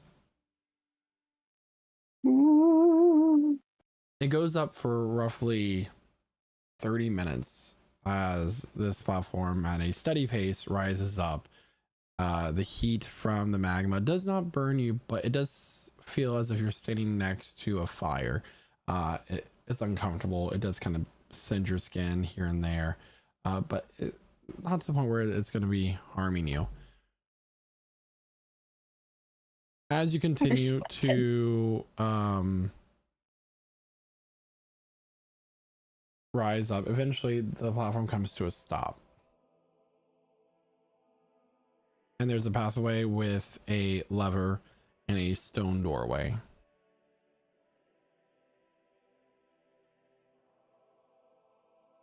Does the lever look like the one we just pulled? Similar. When I say lever, it's more like a handle that you can grab and turn. Let's say that. Or that turns it by the looks of it. The door slides open, revealing a well-hidden pathway in a mountain. As you step out, the doorway closes behind you, and without knowing it's there, it looks like a normal rocky outcrop, perfectly camouflaged, perfectly hidden with what is similar to dwarven hidden doorways in their own mountains and halls. Rizad maybe look for a lever on the outside that would let them back in. Make an investigation check. Could I get advantage from the Eyes of Minute Seeing for this? Mm-hmm. All right. Do we want to mark this for future reference? It's 17 by default. With a 17, there is no doorway or handle that you can find. It was one way. Shit. So we As have far to as go it back looks, to where yeah. we came. Well, the good news is we know how to get back. We just have to bank on us surviving the fall. Is this how I got in DM? When I came in with my group? Or... This is not. Oh, okay. As you look out from the mountainside and the path leading down, spread out before you is a massive forest with a mist coming off of it as it cools off from the hot weather. And in the center, far in the distance, is a massive tree growing up out of it. Welcome to Drillworm, Veiled Vanguard. 11 days remain in your journey before the deadline comes. And what happens next will be a story for another time. I knew it. So everybody, thank you so much for tuning in to tonight's session of Prestige Encounters. That is where we're going to end our story for now. We will continue on with the story next week at 8 p.m. Eastern Standard Time here at twitch.tv/LichSouls. And it's going to be a great time. I'd like to thank everybody for tuning in tonight. I would like to thank our players for taking part in the story. And yeah, I'm excited to see where this goes next. Well, how it's going to go next. I know where it's going to go next, but do they? Who knows? I'm going to pass it on over to Jeremiah, who plays Rosad. Wow, great session, everybody. That was we fought a dinosaur for what I guess the second time, right? Because we didn't fight another one between those raptors. So yeah, and it was a really big one this time. Probably wasn't very fun to be picked up in its mouth and held over the edge of a cliff. Wasn't fun falling out of the mouth either. But we pulled through, and Percy took the long way down. It's pretty funny. But yeah, we're finally at Drillworm, where we get to see a bunch of fun draconic culture and stuff like that, and then totally make an enemy of everybody there.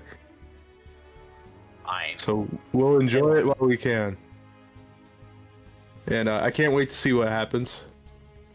And with that, I'm gonna pass it over to Guy, aka Sanasha.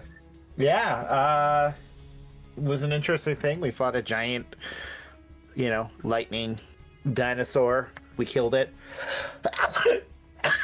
Sorry, perfect time for that sneeze.